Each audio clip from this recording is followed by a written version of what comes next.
This week, we discuss the fallout of Maddie's interference in a domestic dispute.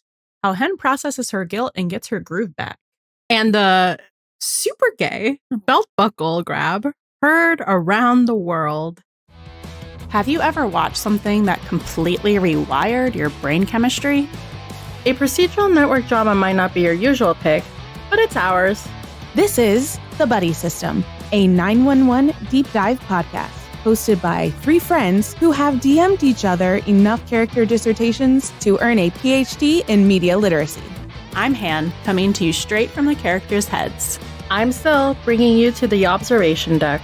And I'm Rachel, connecting the dots with my red string. With our powers combined, no stone is left unturned. And no buddy is left behind.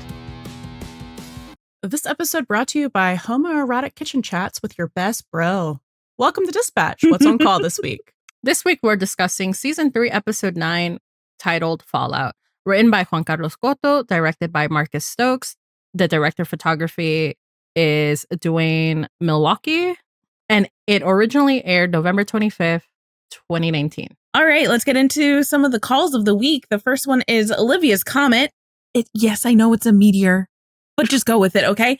So a young woman down on her luck hits the cosmic jackpot when a meteor crashes right through her, all the way through. And then we have, does Maddie get deja vu? So Maddie gets a frantic call from Tara, who has shot her husband, and implores Maddie to come and help her. And then the last call we see is, did someone call for an Incredible Hulk? I'll explain. A recycling truck crashes into a tunnel and causes the illegally transported radioactive waste to catch fire and emit gamma radiation. Oh my God. Putting everyone at risk. Listen, I really thought Bobby was going to turn into the Incredible Hulk for a second there. I thought we were in the wrong franchise. At least he'd be indestructible. He would be. Maybe he should have... Someone write the AU. You're telling me you had a character with canonically magic blood who gets exposed to gamma radiation and does not turn into a superhero? Oh, God. And is the one that... Anyways. Tim Minear, this was your superhero origin story that you could have submitted to the MCU. Maybe you could have...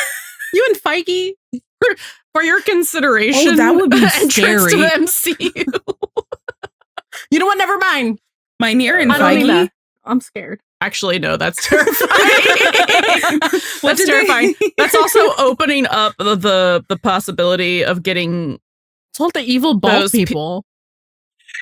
Oh, well, I was the Russo brothers directing an episode of 911, like a 2-parter or a 3-parter. So I like having my will to live. Did you say all the evil bald men? Anyway, what did we think of this episode, guys? Well, at least Bobby didn't die. God! All right, now seriously, triggered. No, seriously, no, I always have to give you the most out of left field comment ever. Anyway, I thought it was a really good episode. It's one of the best episodes of season 3, I would say. I mean, it really not ties up, or maybe it does kind of tie up a lot of these storylines that all the way from back in season 2, how we've, it's we've circled back, see how they're dealing with the fallout, how we're moving forward from that fallout of, I'm going to say fallout a lot. Get your counters ready. Maybe this is my stuck, I guess. I don't know. Yeah. I'm kidding. It's probably not going to happen again. It's because I have no other word to describe it. Anyway, yeah, no, I think it's a really good episode, especially how it it touches upon everyone's. One, we see it's a very good ensemble episode, but then it also how it digs deeper into everyone that was dealing with something super traumatic, especially Hen, Eddie, and Maddie. Nailed it. For real. Yeah, there we go. That was a mess. I think this is also one of my favorite episodes of season 3. When I think of season 3, I think I tend to think of the tsunami, fallout, and Eddie Begins. That is what I think of as season 3. I love this episode. I think it's written so fantastically. It's just another Juan Carlos Cotto ensemble star-studded event, basically, because it's just so well done, and like all of the little banters and like mini convos between all of the characters that just really like flush out how real everybody is, and how much of a familial bond the 118 have. It just makes it feel so tangible, and like all of these little lore drops, everything. It's like it's all dialogue, but it illustrates like how tight knit they are, how real they are to each other, and it makes it more real to us. So, fantastic episode, and very thematically poignant. So I think it is my season 3 stuck. I think it's a fantastic episode. There's so much happening in this episode. It juggles a lot. I was on my first rewatch of it, like the do you want to go for the title scene happened, and I was like, oh, this episode's almost over. It's 25 minutes in. It's like halfway through the episode. Why do we always feel like it's at the end? I think it was just because there was so much that happens in it that at that point I was like, oh, this is like a wrap up to like their whole thing too. So it felt like we were wrapping up the episode. But yeah, like Juan Carlos, he does the ensemble episodes. So like, I don't want to say better than anyone else, but he does them better than anyone else. Like just no one's doing it like him. Mm-mm. Like other people do great ensemble episodes, but his are just like top tier. Like, and you never feel like you aren't like you're missing out on seeing a character. You know what I mean? Yeah. Because like even though Chimney didn't really have his own plot, like we still got good amounts of Chimney in here, and just like Rachel said, like all the banter, all of the dialogue, just like really seeing how they interact as a family, like at work, outside of work. And there's just so much happening, like so much like heavy shit happening, balanced really well with like a meteorite goes through this girl, and it's like one of the funniest calls they've literally ever had to me. Buck literally gets underneath her and is like, hi, Cap. I think that's objectively true. Like, it's really funny. I don't know. It's just such a great episode. It's really depressing now, like in retrospect, to watch this after 8:15, but it is a really good storyline for Bobby and, you know, the Grant family. It's got one of the gayest scenes television has ever made, and it's got a really great hen A plot. So like, what more could you ask for? It delivered on everything. Yeah. Yeah, it's good. It really did. It did its job. I do think it hits a little different though after like 8:15. Oh yeah. No, I just started crying. Aw. No, I just started crying. I had to pause the episode and take like deep calming breaths. The first time I was watching it, I was like, it like literally sent me. I was like, no. The moment with Buck and him, oh my God, that triggered me and I started crying. And when they're all watching him like concerned, like get decontaminated, I started crying. And then oh my God. And then when he's in the hospital, you know, with Athena, and she's like, can't make Not me ready. a widow. Oh my God. Yeah. That's the part that sent me. I had to pause. I was like, absolutely not. On me. And I was like, it's actually sick and twisted that they killed him this way with this episode in the roster. Anyway. Yeah, I think we'll get into that with a little more depth later. Yes. Shall we dive into the sweet embrace Of the jaws of life? Cool. Yeah. I've never heard you describe it like that before. No, I did last episode too, I think. I was like, put me out of my misery. I'm so tired.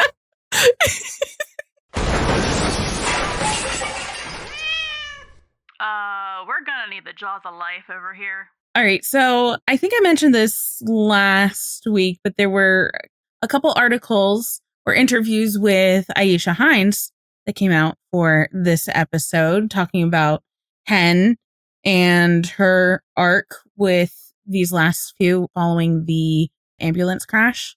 And we have articles from The Wrap and TV Line, and I'll just read a couple quotes from those. So talking about Hen's like feelings of responsibility and how she's dealing with the after of the ambulance.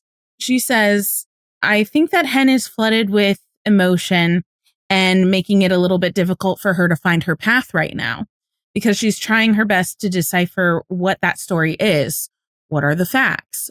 For her, her recollection right now is leading her down a path, making her feel like she is 100% responsible. And even if it weren't so, she's assuming all responsibility for this event. And it's all very blurry for her. All she knows is that as a first responder, she's supposed to save lives, and someone's life is taken away on her hands. I think that comes across like very clearly, like what Hen is weighing. So that was from the Wrap. And then in the TV Line article, the interviewer mentioned from the last episode with the ambulance crash and that sequence and how devastating that was, especially for how little dialogue was involved. And Aisha said that she loved that beautiful imagery of Athena really holding Hen up. A lot of those beats weren't planned. There was so much authenticity that needed to bleed through in that moment. And if any moment didn't ring true, the whole thing would fall apart. It was such an intense moment, but also so fragile. For this young lady, for Hen, for the job, for everything that was going on, it played really beautifully. And I think that speaks to the relationships that we've all established, both on and off camera. And she continues, as she was looking at everyone and seeing how concerned they were for her, the lines blurred. Like, were they concerned for Hen or for Aisha? It was a beautiful orchestra of events, which is like, I think we mentioned in the last episode, just like how viscerally Aisha plays like those very deep emotional moments. And yeah, so for her to be so like aware of like how things have to come across authentically and really leaning on like their real life connections, I think that comes across. And then the interviewer asked about Hen and Karen, what has it meant for Aisha and Tracy Toms, who plays Karen, to establish and explore that relationship. So for anyone who doesn't know, Aisha and Tracy were friends before they were even cast. And Aisha says, so when she heard that Tracy was going to play Karen, they were both so happy. They knew that they were safe with each other and they enjoy getting to peel back the layers of their connection. But they get to deal with these very real issues that families go through. And they've been very happy with the evolution of Hen and Ren, as we call them. Getting to explore our family and expand our family is just so wonderful. I just think that's really sweet. It's again one of those things, like you can just tell like how much care is between Aisha and Tracy. Like they make Hen and Karen's relationship look so effortless. So I thought that was like a little cute thing. All right, so a couple little notes about production, behind the scenes things. So this episode was directed by Marcus Stokes. This was the first one that he directed for 911, and he would continue to do 3 more. I think it's kind of funny because not only does he direct 309, he directs 409 and 509. I think it's just one of those things that it just like just worked out that way. And then 513, which like, you know, exception to the rule, all that stuff. But I think it's interesting looking at the episodes that he's given. So he does 309, which we know is like a very ensemble heavy episode. It's got like some really big stuff going on. And then 409 is Blindsided. And that is essentially like the mid-season premiere. So there was like a couple week, I think maybe like a month or 6 weeks break, because this was season 4. So it was like the COVID season. So they didn't have like a true mid-season break. So like that would be a big episode as well. And then 509 is Prologue, which was the mid-season finale for season 5. So like going into winter break. And then 513, which was Fearophobia.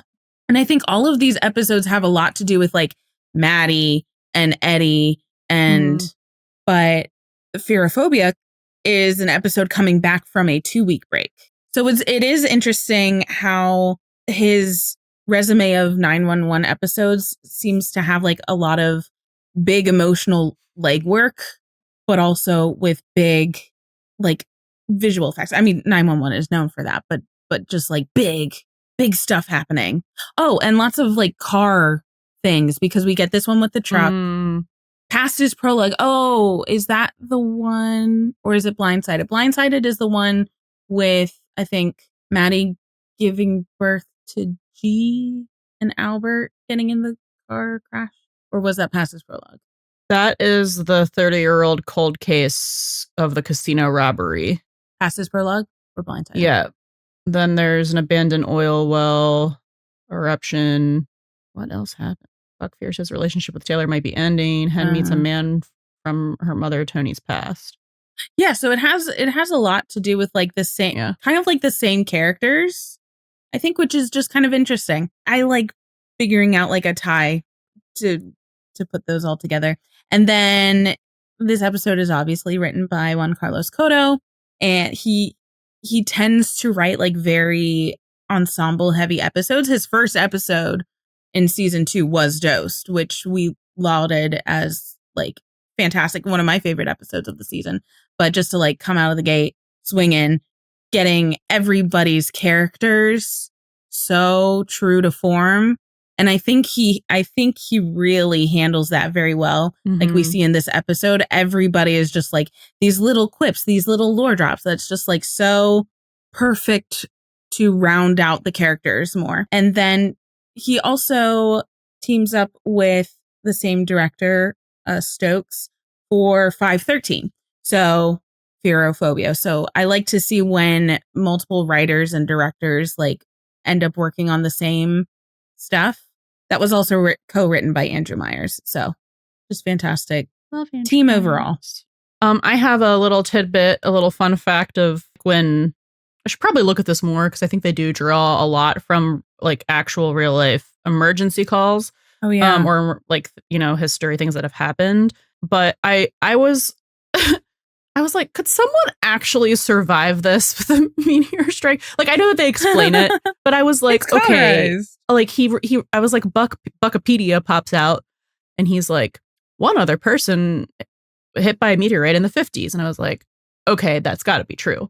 So it is true in Sylacauga, Alabama in 1954. Huh. It's the first modern instance, because I think there's like some like records and like ancient Chinese or like history of like people being killed by like falling meteorites, but she's the first person in modern history and first human on record to survive. So it crashed through the roof of her house into the living room. Sounds familiar. Bounced off of a radio and it struck her in the hip. Like, so she didn't go through her, but she had like a injury, really, really bad bruise. 8.5 Just pounds. A bruise? Yep. It didn't go through her because she didn't get directly hit. Like it went through her roof, bounced off of a thing, and then hit her. Oh, and she had like a bunch of blankets. Huh. That was the other thing. Oh, that's interesting. That they credited for absorbing some of the shock. Okay. Yeah. Okay. Yeah. That makes sense. So I just thought that was interesting. This just in, weighted blanket is the new armor. Yep. She was not permanently injured. Suffered a nasty bruise along her hip and leg. That's where it hit her. Cool. Pretty neat. Thanks, Buck. Wouldn't wish that on anybody, but no. And then I do have one needle drop to talk about. Like there are a couple other songs, but I didn't think they like lyrically as much had a lot of meaning other than just like what the chorus was, which was like one thing repeated. So in the ending montage, I love ending montage songs. In the ending montage, it's another song by The National. I think they had another ending montage to a National song last season. I can't remember which song it was, but this one is Fake Empire. And I specifically wanted to highlight like the last verse, because I will talk about the first verse later when we're talking about Eddie. But it says, turn the light out, say goodnight, no thinking for a little while. Let's try not to figure out everything at once. It's hard to keep track of you falling through the sky. So lol, because meteorite. But like metaphorically, it's like, okay, kind of going along with what she's saying. Like it's how do you choose to deal with what's happening? Do you ignore it? Do you power through it. Like that's the whole ending montage. So I thought it was like a good choice. Mm-hmm. And I just love the National. So yay. Good.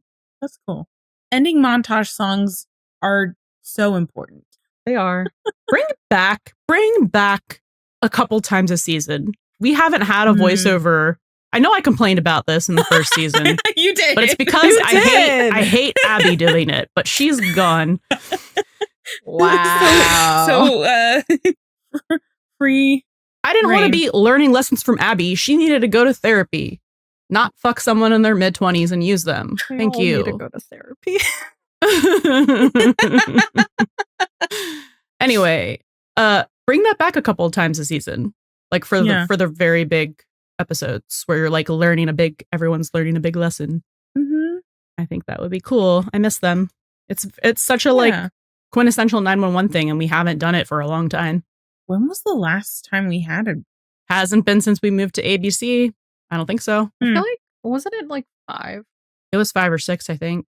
Well, 6 would make sense, but yeah, I don't know. Yeah. Somebody answer that question for us. Anyway, moving on. We'll have to someone who's watched 5 and 6 more than the one time we both, all 3 of us have. It's so funny. I feel like we keep running into like 5 and 6 being our blind spots. We really need to rewatch it this hiatus. Yeah. Just to familiarize. There's so much Eddie stuff in there that I think we just need to rewatch Eddie Max anyway. So I've connected the dots. You didn't connect shit. I've got a few things for our Red String Corner. Namely, yay. Sorry. No, please. I'm not going to stop at yay. Hello. Namely, callbacks. Like there are so many callbacks that I picked up on, and there's probably more that I didn't. But lots of things being brought in from like other, just mentioned, right? Just mentioned from other episodes, and I think that really goes to show like Juan Carlos Cotto does his homework. He is so familiar with the show and the character's lore and what has already transpired that these were such like natural callbacks. Let's see. So we had the first one, I mean, with this episode dealing so much with therapy, the callback to 102, which is Buck sleeping with the therapist. We don't want to talk about it, but like I think the only other time it gets brought up outside of, those first couple of episodes in season 1. The next one is when Denny says to Ken and Heron, like, let's go pick up Paisley. And for whatever reason, I was like, what? Like, I knew Paisley was the dog, but I was like, when did they get a dog? How long have they? Because like, I feel like we've forgotten. And then it occurred to me, it's like, oh yeah, Paisley was the dog from the earthquake that Hen brought home in 202 or 203 that everybody just like forgets about. No, I knew who Paisley was, but I was like, I forgot that Paisley had already happened. For some reason, I was thinking it happened in season 4. No, because there's another dog. Oh. There's another dog that happens that like goes to and I forget his name at the moment. Okay, that's what I was thinking of then. Okay, that's what I was thinking of too. And I was like, wait, Paisley? That's because not the name. Like, wasn't Albert involved in that? Yeah. I was like, and I don't remember. Wow, like guys, Albert isn't here yet. I remember What's going that. on? I remember Paisley. You're just smarter than we are. I mean, I knew Paisley was a dog, but I was confused. I'm going on. How many dogs have the Wilsons gone through and then they just disappear? Just one. That one, I think they do explain it. I forgot what season do they explain that, but probably when they brought in the other dog, they explained that we had to give her up or something. I don't know. Yeah, I forget, and I can't remember the that other it dog. passed away. Maybe. Hmm. And I can't remember the other dog's name, but I think it started with an H. Herbert? I actually don't know. Don't quote me. The next one is, I mean, it's pretty obvious, but from Hen Begins, they bring back Stacy, her life coach. That's pretty obvious. That's so serendipitous. Oh, yes. How serendipitous of them. And then the last one that I wrote down, at least, was from Chimney Begins, when Chimney Hoover. Hoover. That's close. Herbert. From the sorority house. Yeah. Thank you. I knew it had an H, but the last parallel that I wrote down was from 212, which is Chimney Begins. And that's when Chimney is having his one-on-one with Hen and telling her like, hey, I got this really good advice one time of, there's so many patients in the world, but the world needs more healers. I paraphrased. And I was like, oh, it took me a minute for that. Because I was like, yeah, that's probably something Hen said. And I was like, no, actually, that was from Eli in Chimney Begins. Yeah. And I love that that's something that Chimney constantly like just has in his like in the back of his head, just like one of those like best advice you were ever given sort of things. Mm-hmm. And then I didn't really have a lot for foreshadowing because, well, I mean, I chose not to believe in the intentional 8:15 foreshadowing. It doesn't have to be intentional foreshadowing. It's still narrative foreshadowing. Yes, that's true. Insert 8:15 here. Yeah, so all of that. I wanted to talk about that more with Bobby later. So all of that, crazy work now. And it does make me wonder if in season 8, they maybe looked back on some of the stuff with season 3 and like pulled some bits and pieces. Well, after that little promo where they were like, here's look back into Fallout Ghost Stories. And I forgot the other episode. There was like 3 episodes that the official ABC account released or said, here, just look at these. I forgot about that. Yeah, That was I forgot crazy work. And that's one of the reasons why everyone was like, oh, he's going to be fine. I forgot we didn't talk about that in any of the episodes where we were talking about all this shit. I think we were going to include that in whatever we do our PR. The PR episode. Like, we should record, but we don't want to talk about it anymore. It's going to be a bit of a monster. Like I want to, but I'm too tired right now. 2 to 3 hours of us going, what the fuck? Yeah. Why did you do this way? Why would you say this? I wonder if that's something that we'll revisit maybe December of this year. Maybe we need more time away for a bit, we do. And maybe some season 9 to see like where they're going with stuff and how they handle it. And for us to just not have to do it this summer, I would love. Correct. Yeah, that's fine with me. Yeah. It'll happen. I'm good. Eventually. You heard it here, folks. You'll get it eventually. Maybe. Eventually. Probably. Yeah. Probably. Like I really want to do that one, but it's gonna be kind of a beast of an episode. So. It's a lot. We're ready for themes. I have one more thing of foreshadowing. Oh my god. Okay. Just one little thing. I just thought it was. I don't know if it was intentional. I just thought it was kind of funny. But when they find the truck driver stuck in the cab of the truck, and they're like, he's pinned. It's the name of Juan Carlos Cotto's next episode is Pinned. That's cute. And I was like, I see what you're doing there. You're dropping little Easter eggs. I'm picking them up. I understand. Stuff like that just tickles me. I have no idea when in the process of writing all of these things that they like come up with the titles or based on how they do things currently, not very far in advance. But maybe he had the idea already and he was like, yes, I will call it Pinned.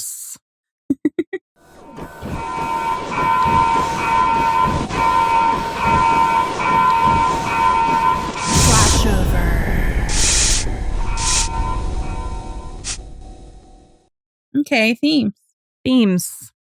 Talk about a flash. Am I right? Of the flames. And the fallout of that. And if you haven't guessed it, the theme of this episode is Fallout. Everyone cheered. Yeah.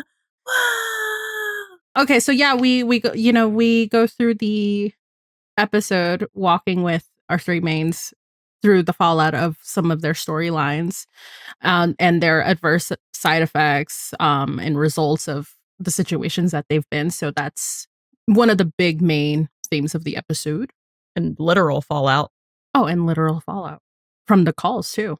I noticed that there were a lot of things out of place, things where they shouldn't be, like meteors and your body when they were supposed to land. Like the episode starts off with like, there's a meteor shower, but don't worry, it's landing in the Pacific. That was really far off from the Pacific, bro. You know, Hen's not at the 118, so everything feels a little off. Like Chimney especially feels off. Cobalt 60 was not on the manifest. There's a lot of other things, but those were like the big ones. No, I think I've brought that up in a couple other episodes as well. Like that is a thing. Mm-hmm. Like throughout the season, things out of place. And then serendipity. I love serendipity. It's good things happening accidentally. So, you know, I think that for these characters, like luckily out of bad situations, good things do end up happening, or they make good things out of bad things. Mm-hmm. So I don't know that you would use the word serendipity for that when you're doing something on purpose, but I think it's very much just like the same thing. How you look at it if you're a believer in the universe or not. So Hen and Eddie are not believers in serendipity. They're not. Which is so funny because Karen is, and she's the scientist. I know, and she's literally the rocket scientist. She contains multitudes. I love her. So yes, kind of like with Fallout being like the larger umbrella theme of the episode, there's dealing with consequences, right? So that's like living with the trauma that you have, which is like the consequences of like what has happened to you. And then that kind of comes with like living with the what ifs. So like how the consequences could have been different or the outcomes could have been different if something else happens, but also consequences of living with yourself and the things that you've done in the past. Oh, and with consequences like feeling responsible. There's a lot of our characters feeling responsible for things that aren't necessarily their fault. That also, I think, plays into this theme that we've been seeing through the last number of episodes, which would be like control or lack thereof. And, you know, maybe taking on the responsibility, even though something was out of your control. And then there's a little bit of a theme of like a crisis of faith, and whether that's a crisis of faith in yourself or just like whatever you believe in, like your other people. Like Hen loses faith in herself, like she has to trust her instincts. I know there was more to that. I didn't write any down, so just play with that. Then we also have a big theme of therapy and going to therapy. I would love to bring this theme back. Yes, let's please. So how to, again, live with the trauma, but like healthy coping mechanisms maybe, and how to deal with the side effects and the results of the consequences of your own actions. So that's also kind of tied together as well. And then just like a couple other little things that I caught on, but do not currently have the brain cells to expand on, but stuff about like enemies, especially after like the lawsuit episode where we had like people against people, like that theme of if you're not with me, then you're my enemy. Like like the company of the recycling truck place and May's essay, living with the enemy. And then saviors searching for someone to save, or rather, I think the better way to word that is healers doing harm. That makes more sense. Yeah. I was like, saviors searching for someone to save. That's the show. I know. I think I just liked the alliteration. She's tired. I'm just going to let her have it. Healers. What did I say? It was more alliteration. Like healers. Yeah. Healers doing harm. Yeah. Like not intentionally. Well, yes. Mostly intentionally.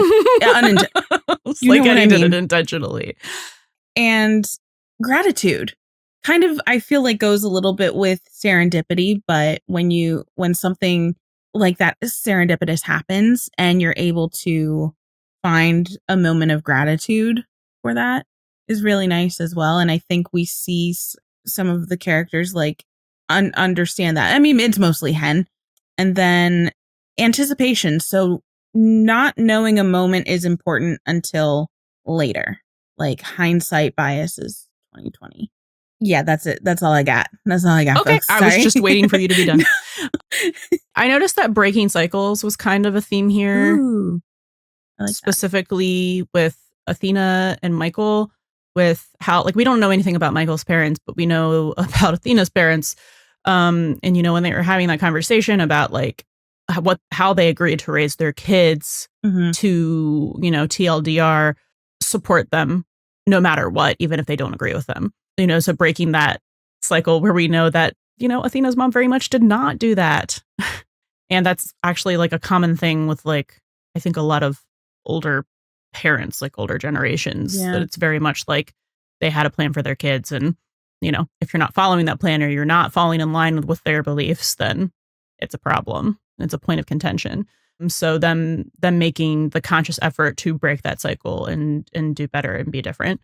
And then we see that as well with Eddie when he's in his therapy session. And we'll talk more about that when we get to Eddie and therapy.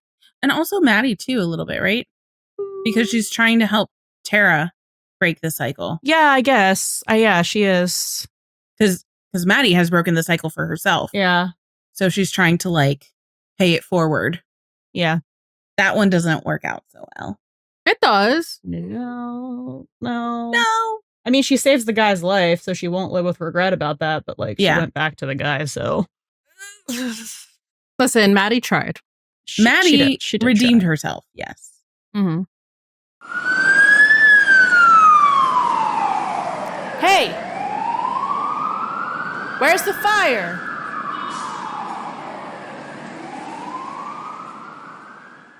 Okay, so I think we're going to mix things up a little bit. We're going to go straight into our scene dissection.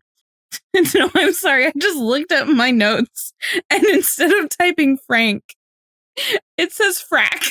It says frack therapy session. Where's Frick?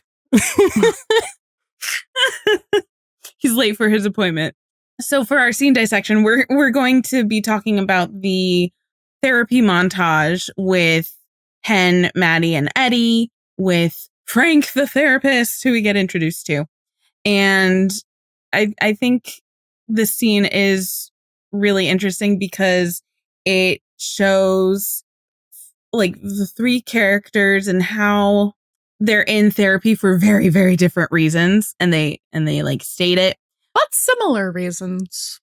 Yes, like similar reasons, because all three, like we said in themes, like all three of them are people who have dedicated like their lives to helping and healing people. However, they have all like taken lives or almost taken lives. I'm assuming Eddie has shot people while he was in the army. Yes. So all three of these people, I believe he says that at some point. So like all three of these people, but most recently Eddie almost did with the Fight Club and knocking that guy's nose into his brain, which is a talent. And so like they're really doing the exact opposite of their purpose. And like these are the consequences of those actions, right? Even though some of them were intentional, some of them not as intentional. So them being in therapy is really like, how do they deal with the fact that like they've done something so inherently like contradictory to like one of their core pillars? It's against their prime directive. Yeah. I think that the show has done therapy scenes, especially when it's more than one character in therapy and they're going like back and forth so well, and they need to do it again. And next season would be such a good opportunity for them to do it. Yes. But the way they do this scene is so fucking cool. The way they kind of did this, I think in season 1, when it was flashing back and forth from, I think, Buck and Athena and Michael. Yeah. Where it was kind of like they were finishing each other's like train of thoughts or sentences and then going. So it was like such a smart use of dialogue and like storytelling. It's so good. They've done this kind of thing a few times, like with, but in more like humorous situations as well, with like Ocean's 911 and when they're all going to Bobby at the end of season 2. And I was trying to look up what, like, if there's a term for this, where they keep flipping between characters, but it's all one cohesive dialogue. And I just couldn't find the right search term. So if anybody knows if there is an actual like film writing term for this, I guess it would be like film. Like let me know, because that would be really cool. It starts with Hen pulling her best Peter Parker. Everywhere I go, I see his face. Every time I close my eyes, you see her face. So she keeps reliving the moment, like while she's awake and while she's asleep. She's having nightmares, reliving it in slow motion, and having it be even more dramatized. So, like, I think in the last episode we talked about how they used slow motion, to like kind of show what it felt like from her point of view. So the fact that like now in her dreams it's even more slow motion to kind of like torture and punish herself is crazy.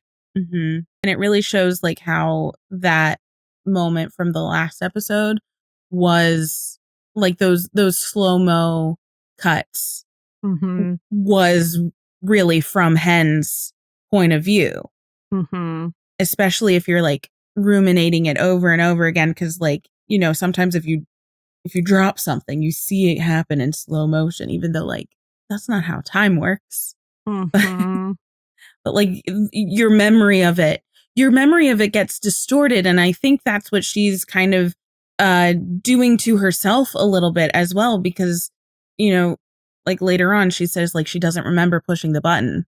And I think that's one of the things that she's beating herself up so much with. She's probably going over and over the memory to like try and remember if she did push it, and she can't remember doing it. Do you want me to just go down in order of the dialogue? Because I feel like sure, that might be easier. Because then we can also talk about the connecting lines, because I think they're all really good. So as she's talking about like having this dream, right? She's like, the injuries are happening while the car is crumbling around her. What is that? And then it flashes to Eddie going, it's not normal, right? Oh, God. And then he says something which is kind of just like the textbook definition of depression. I know. I'm like, Eddie, honey, do you hear yourself? He's literally like, all good things are happening and I can't enjoy them. That's literally depression, bro. That's in my notes. That's depression, bro. You know, what's really funny about like this, I think about like the injury that this girl gets, Olivia, from, you know, the meteor shower, like how like her wound had cauterized, and like the reason why she's not feeling all the pain, so like all the nerves and everything, like it's just, you know, basically all sealed up and everything, so not feeling any pain. So I like tied that back into like Eddie and the Fight Club over here, because he's like just numb to it. And that's kind of what he says in here. He says, we save someone from dying. My kid does something awesome. It's moments where I should be happy or proud or both. I know that, but I just don't feel it. So I'm like, so that felt like such an interesting like tie into for him. Yeah. Alexa, play Numb by Linkin Park. Oh my God. Become so numb. He is though. There. Yeah, that's kind of perfect. Well, for him. the problem is not to keep going on this metaphor, but it's a good one. He is numb. He's like the opposite, but it is almost like he made himself depressed by pushing down all of these feelings and not addressing them or dealing with them, because he was I think I remember at the beginning of the season talking about how he was like a raw nerve, like an exposed nerve. Yeah. So like if you think about that, how like all of hers were like closed off, and that's why she wasn't feeling any pain. So it's like he kind of did that to himself, but to his own detriment. Like, yeah. But also, like, if we're still going with, you know, like the meteor creating a hole. Oh, I'm sorry, fam. Oh, yes. No, like, no, it's also so interesting too, because like so often therapy is like hollowing yourself out. You're like digging out all of these like innermost things and just like, you know, presenting it and just being like, okay, well, I'm I'm hollowing myself out so I can, be better in the future. And it's also like therapy is like a hollowing out but cauterizing at the same time. Mm-hmm. So therapy is the meteor. God. It's the meteor metaphor. Yeah, you're not. It is. I think that's on purpose. Like, yeah, I think that's very much on purpose, but that's pretty good. Thank you. So then Frank says there's no one right way to deal with trauma. There's lots of wrong ways. Eddie's discovered many of them. And he's not done. No, he's definitely not. But then he says all the first responders I counsel process it differently. And then Maddie's like, but you all say the same stuff. You try and press the same buttons. And we find out this is her third session recently. Like, we know that she did a bunch of, therapy back in season 2. This is the mandated ones. But this is her third mandated. And Frank's like, are you not finding therapy helpful? And she talks about like she used to, like, right after everything with Doug happened. And she did all of it. Talk therapy, group theory, cognitive processing, which I think was like CBT, cognitive behavioral therapy. She spent 6 months just talking about my feelings. It sounds like mine and Eddie's nightmare.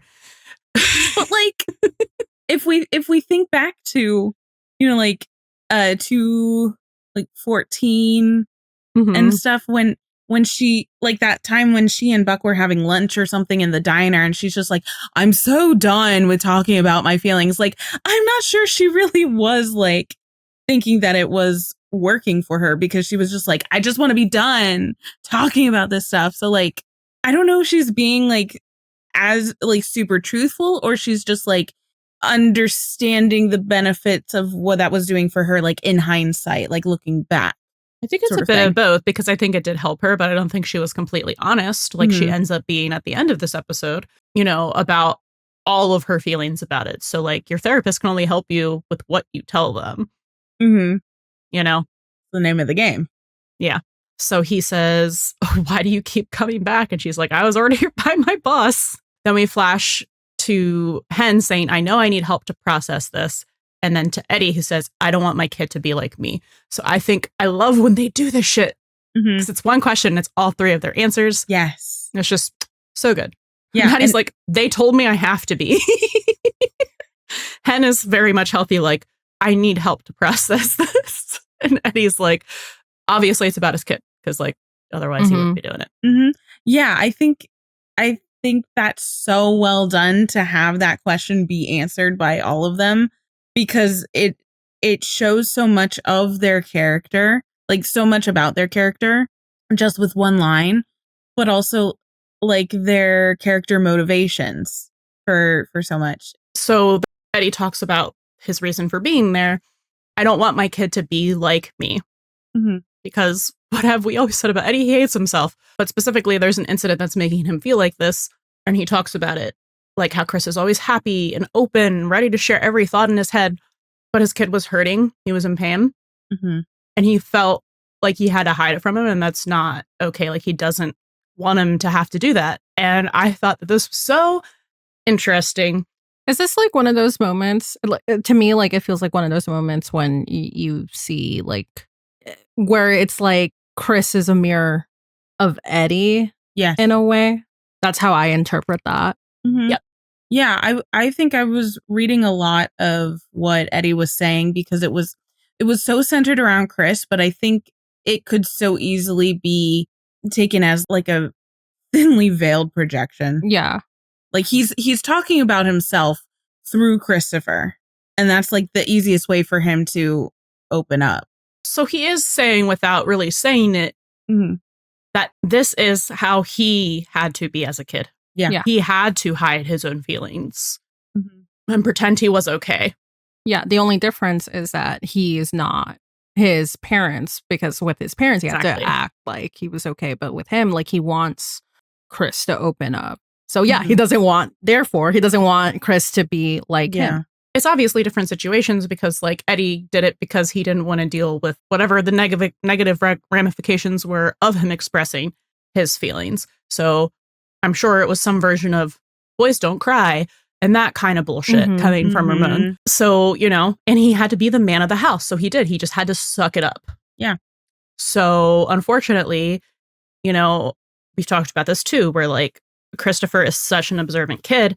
So he has observed his father sucking it up to not make his problems other people's problems, and just mirrored that behavior. And just he loves his dad, and his dad was already sad and he didn't want to make him More sad. It's like a classic thing of Eddie trying so hard to be something and do something this certain way to break those cycles, but it kind of ends up backfiring because by trying to allow Chris to be better than him, he still, and I think we've said this before too, he like neglects himself, and then Christopher picks up on these kind of like learned behaviors because he is so intrinsically observant. Yes. So Eddie just, his prime directive, if you will, not to just repeat myself from earlier, is to make sure that Chris is happy, healthy, safe, right? So he's healthy and safe, but he's unhappy.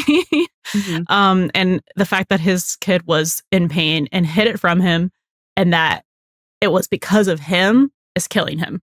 And you can tell because he starts crying in front of a stranger, which is just, not an Eddie thing to do. I don't think we ever see him really cry in front of anyone that isn't fucking Bobby. Yeah. That's it. Yeah. So he said he felt like he had to hide that from me, pretend he was okay. Starts like sniffing, clearing his throat because he's trying not to cry. He does his lip thing. And then he says, I don't want that for him. Because it's very much, he doesn't want that for Chris, but it's like he doesn't want Chris to feel the way, feel the way that he did in any way growing up. So that's why he's putting himself through something that he wouldn't for any other reason. Yeah. And it's like, it's so almost, it's heartbreaking and it's kind of frustrating because it's self-betterment, but not for himself. He's enduring it so he can be better for Christopher. And, then we have Hen, who is doing this for herself, like voluntarily. And then you have Maddie, who's being ordered to do it. But then she like shows growth in the end by choosing to return. So her like motivation changes at that point. Yeah. And it's like Hen is able to find a way to process, right? Maddie chooses to return because she wants to be honest about her feelings. And Eddie yeah. He goes again when he's made to. Still my dude. Still dealing with it. Like I don't know how Frank didn't. I guess if he's a therapist and not a psychiatrist, he can't prescribe medication. But like if he was a psychiatrist and he didn't take one look at Eddie and write him an SSRI prescription. Oh my God. No, because his is like textbook. Oh, yeah. He literally walked in there, said the definition of depression, and then said, but I'm here for my kid. Again. Yeah. Yep. Like, but enough about me. Let's talk about my kid. But also me. But it's about my kid. Yeah. Via the metaphor of my child. Yeah. Like to wrap up the scene, we kind of have our last, 1, 2, 3 answers. Maddie says, I violated department policy, I violated a woman's trust, and I am really sorry. We're under on her, super meaning that you decide. Like, I think she is sorry. I think she's sorry that she got caught. Yeah. She's sorry she did it. No, she was trying to help. Yeah. And then we get, I almost killed a guy with my bare hands. And I killed a young girl in the prime of her life.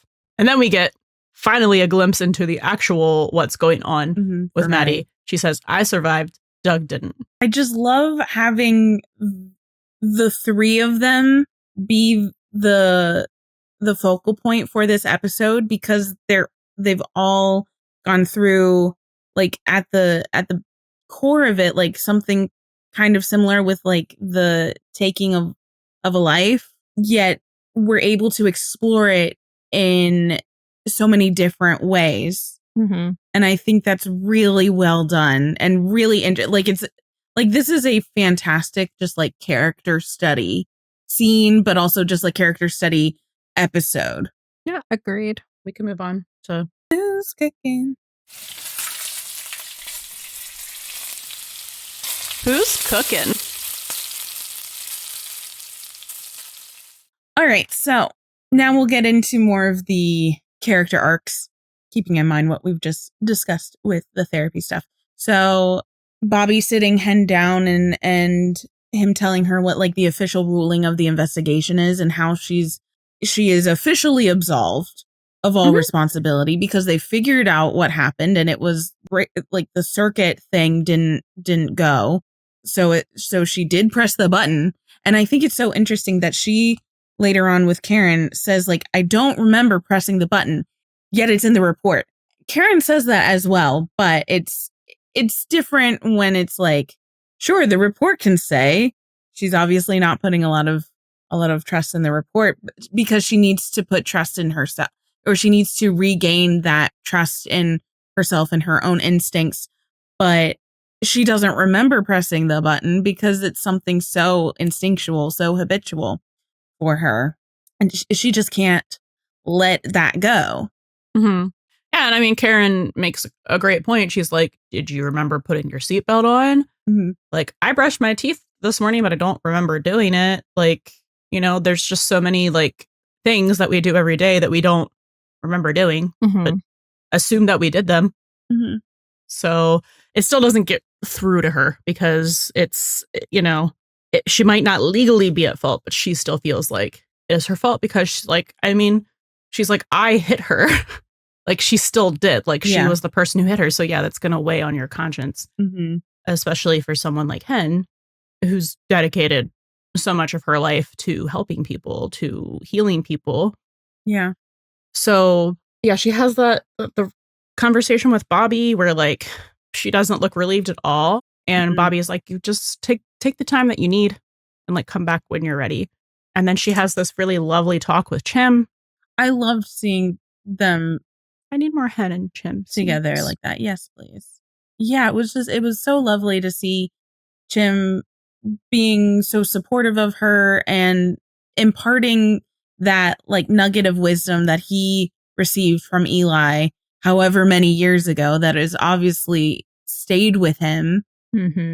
And he gives like Hen like some of the nicest compliment, being like, there's no one better at healing people than you, and that the world needs her, but so does he. And there's an emphasis on Chimney wanting to get her back to feeling herself so they can like be a team again, so he can support her too. He makes me tear up at the end, and when she tears up, I'm like, so valid. Me too, girl. So Karen takes her on a retreat with no crystals. Bummer. Thankfully, no crystals, where she runs into Stacy, who we met in Hen Begins, was her life coach. Sorry, it's just so funny to me that she ever had a life coach. And Stacy is like thrilled.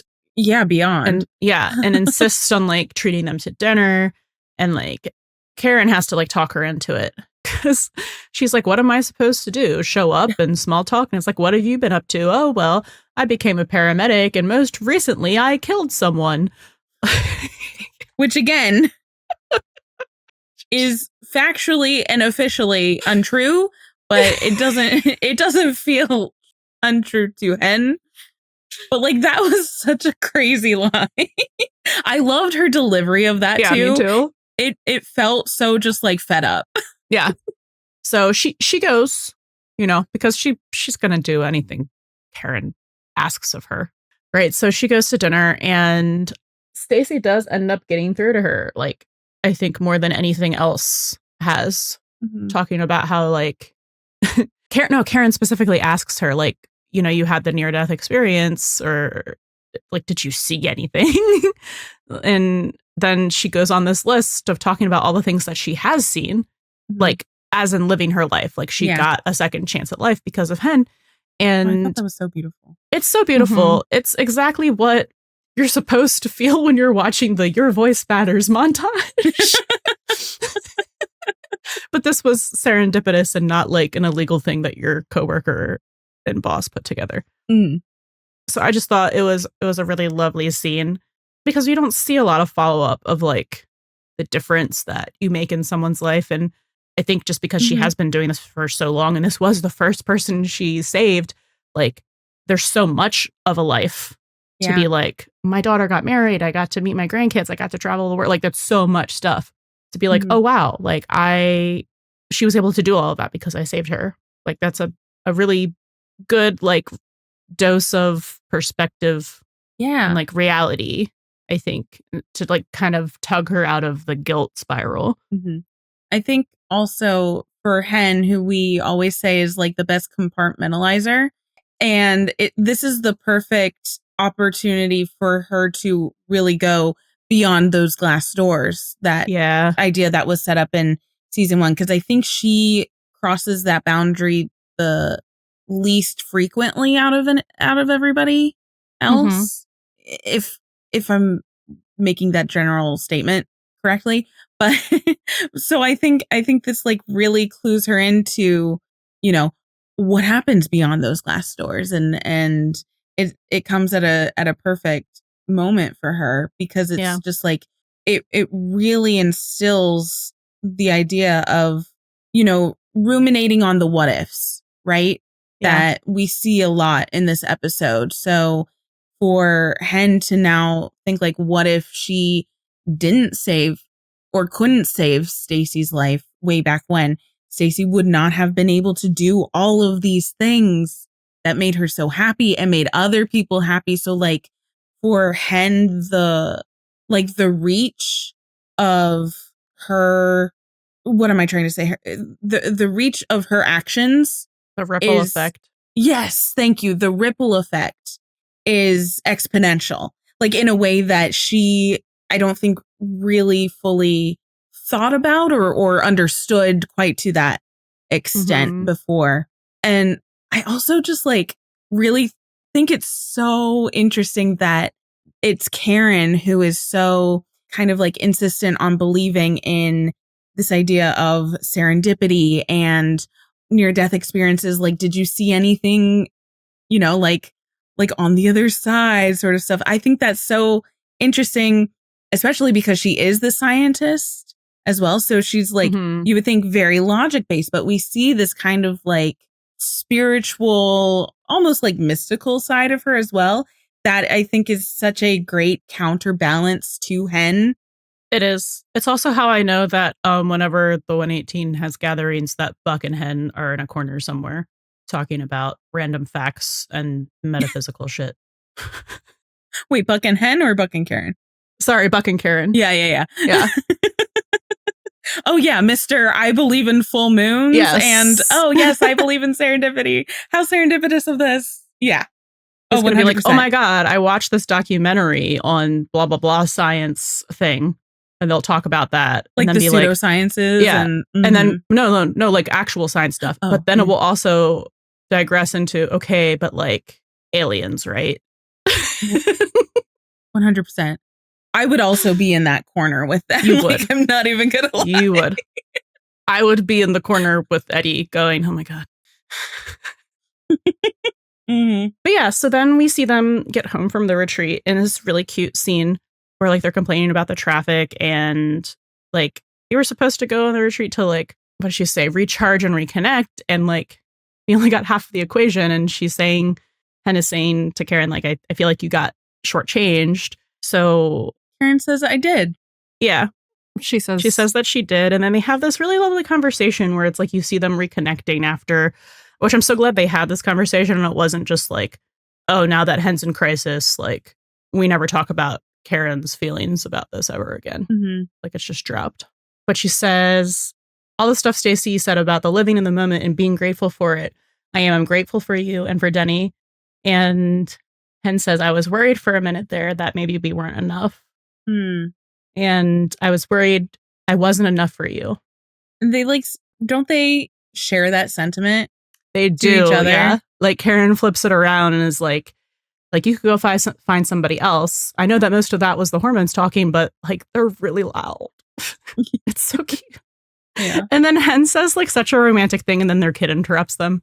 So it's just classic like Adorably. parent stuff. Yeah. And she's like, I never cared about how many kids that we had. I just cared that we had them together.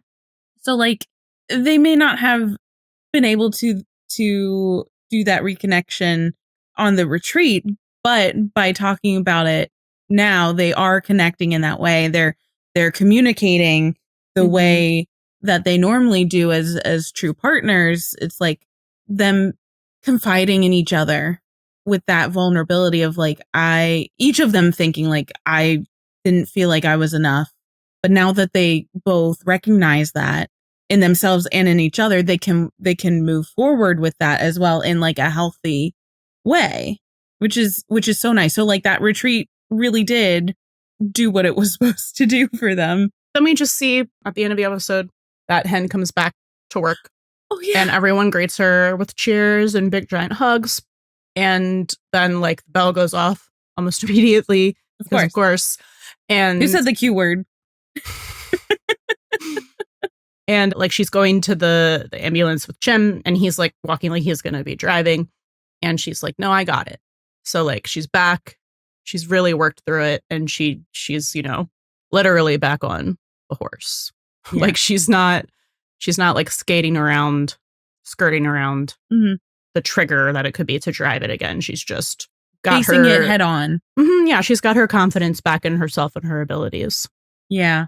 So it really shows like how she accomplished what she set out to do in therapy, which was to learn how to process it.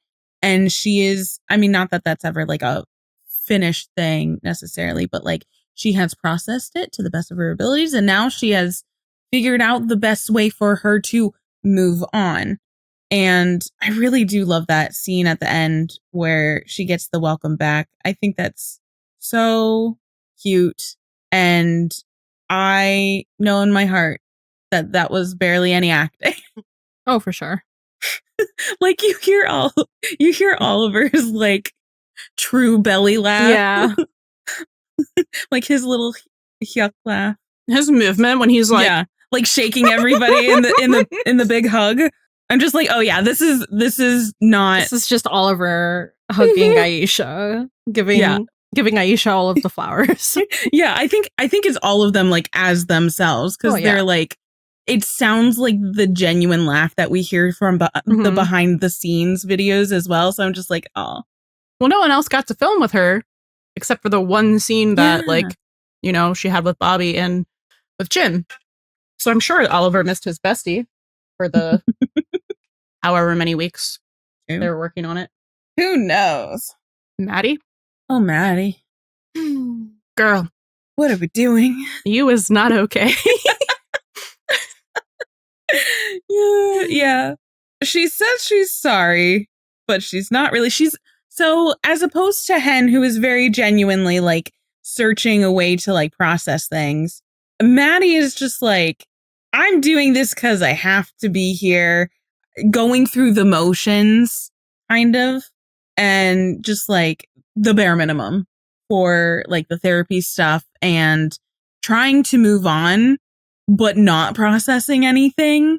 Like, maybe the root reasons why she did what she did and in stalking Tara. And like someone else we know.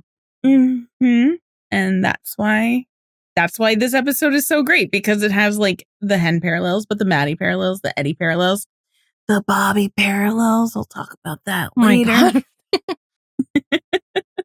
And so like she's back from her suspension at dispatch. Everything's kind of like back to normal. She's like joking with Josh. It's these like small character interactions that I love. And like after her first shift, or during the first shift, I forget which, she gets the call from Tara, which is probably like the last person that she expected to hear from. But I think she knows immediately like how bad it must be if she is Tara's call to help with what has transpired. So Maddie is like then put in a really weird position, right? So, I mean, like, she kind of asked to be put in this position by inserting herself into the situation a little bit. oh, she did, but I don't think she realized what that would truly entail. So, like, she wasn't necessarily fully aware of the consequences of those actions in this way, where like now she's either going to be like an accessory to murder potentially, because that's kind of what would happen, you know, if Maddie wasn't, I don't know, like necessarily a nurse and knows how to do these, what was it, thoracotomy? I always forget the finger thoracotomy. So she's in this position again where she can either like take a life. Thoracostomy. Sorry, finger thoracostomy. Okay. She's in this position very similar to with Doug, but here she has more of a choice. She's not the one in fight or flight response. Maybe a little bit because Tara's waving the gun around, which is like fair. Right, but her life isn't really in danger. No. Mm-hmm. She isn't fighting for her life survival. Yeah. So yeah, she is kind of like given this choice that she wasn't necessarily given with Doug because she was fighting for her survival, and I think because of what happened with Doug, she knows how, if it goes a certain way, how it will affect Tara, because she's living in those consequences right now. Like, even though she didn't have a choice, it was life or death situation, she's still very much living with it. And Tara says it was self-defense, and Maddie goes, that is what you're going to tell yourself a million times, but you will never completely believe it. Look, I killed my husband, and I wish that I didn't. I wish I didn't have to. And then Tara says, but you survived, though. I mean, you're free. And Maddie says, I killed someone I used to love. I will never be completely free of that. Mm-hmm.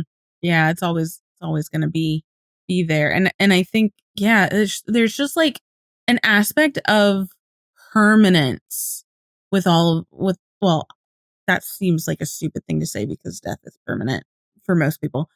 There are exceptions, but like there's such like a permanence to, you know, a character like all three of these with Hen and Maddie and Eddie, like having taken a life, and that's just something that they have to live with, and they're never going to be like, you know, you can't put all the things back in the Pandora's box once it's been opened, right? It's just like part of you is going to live with you, because killing someone is still killing someone, no matter how it justified happened. it is in protecting yourself. But especially if it's someone that you used to love, there's always just going to be some layer of complicated feelings about that. Yeah. I think.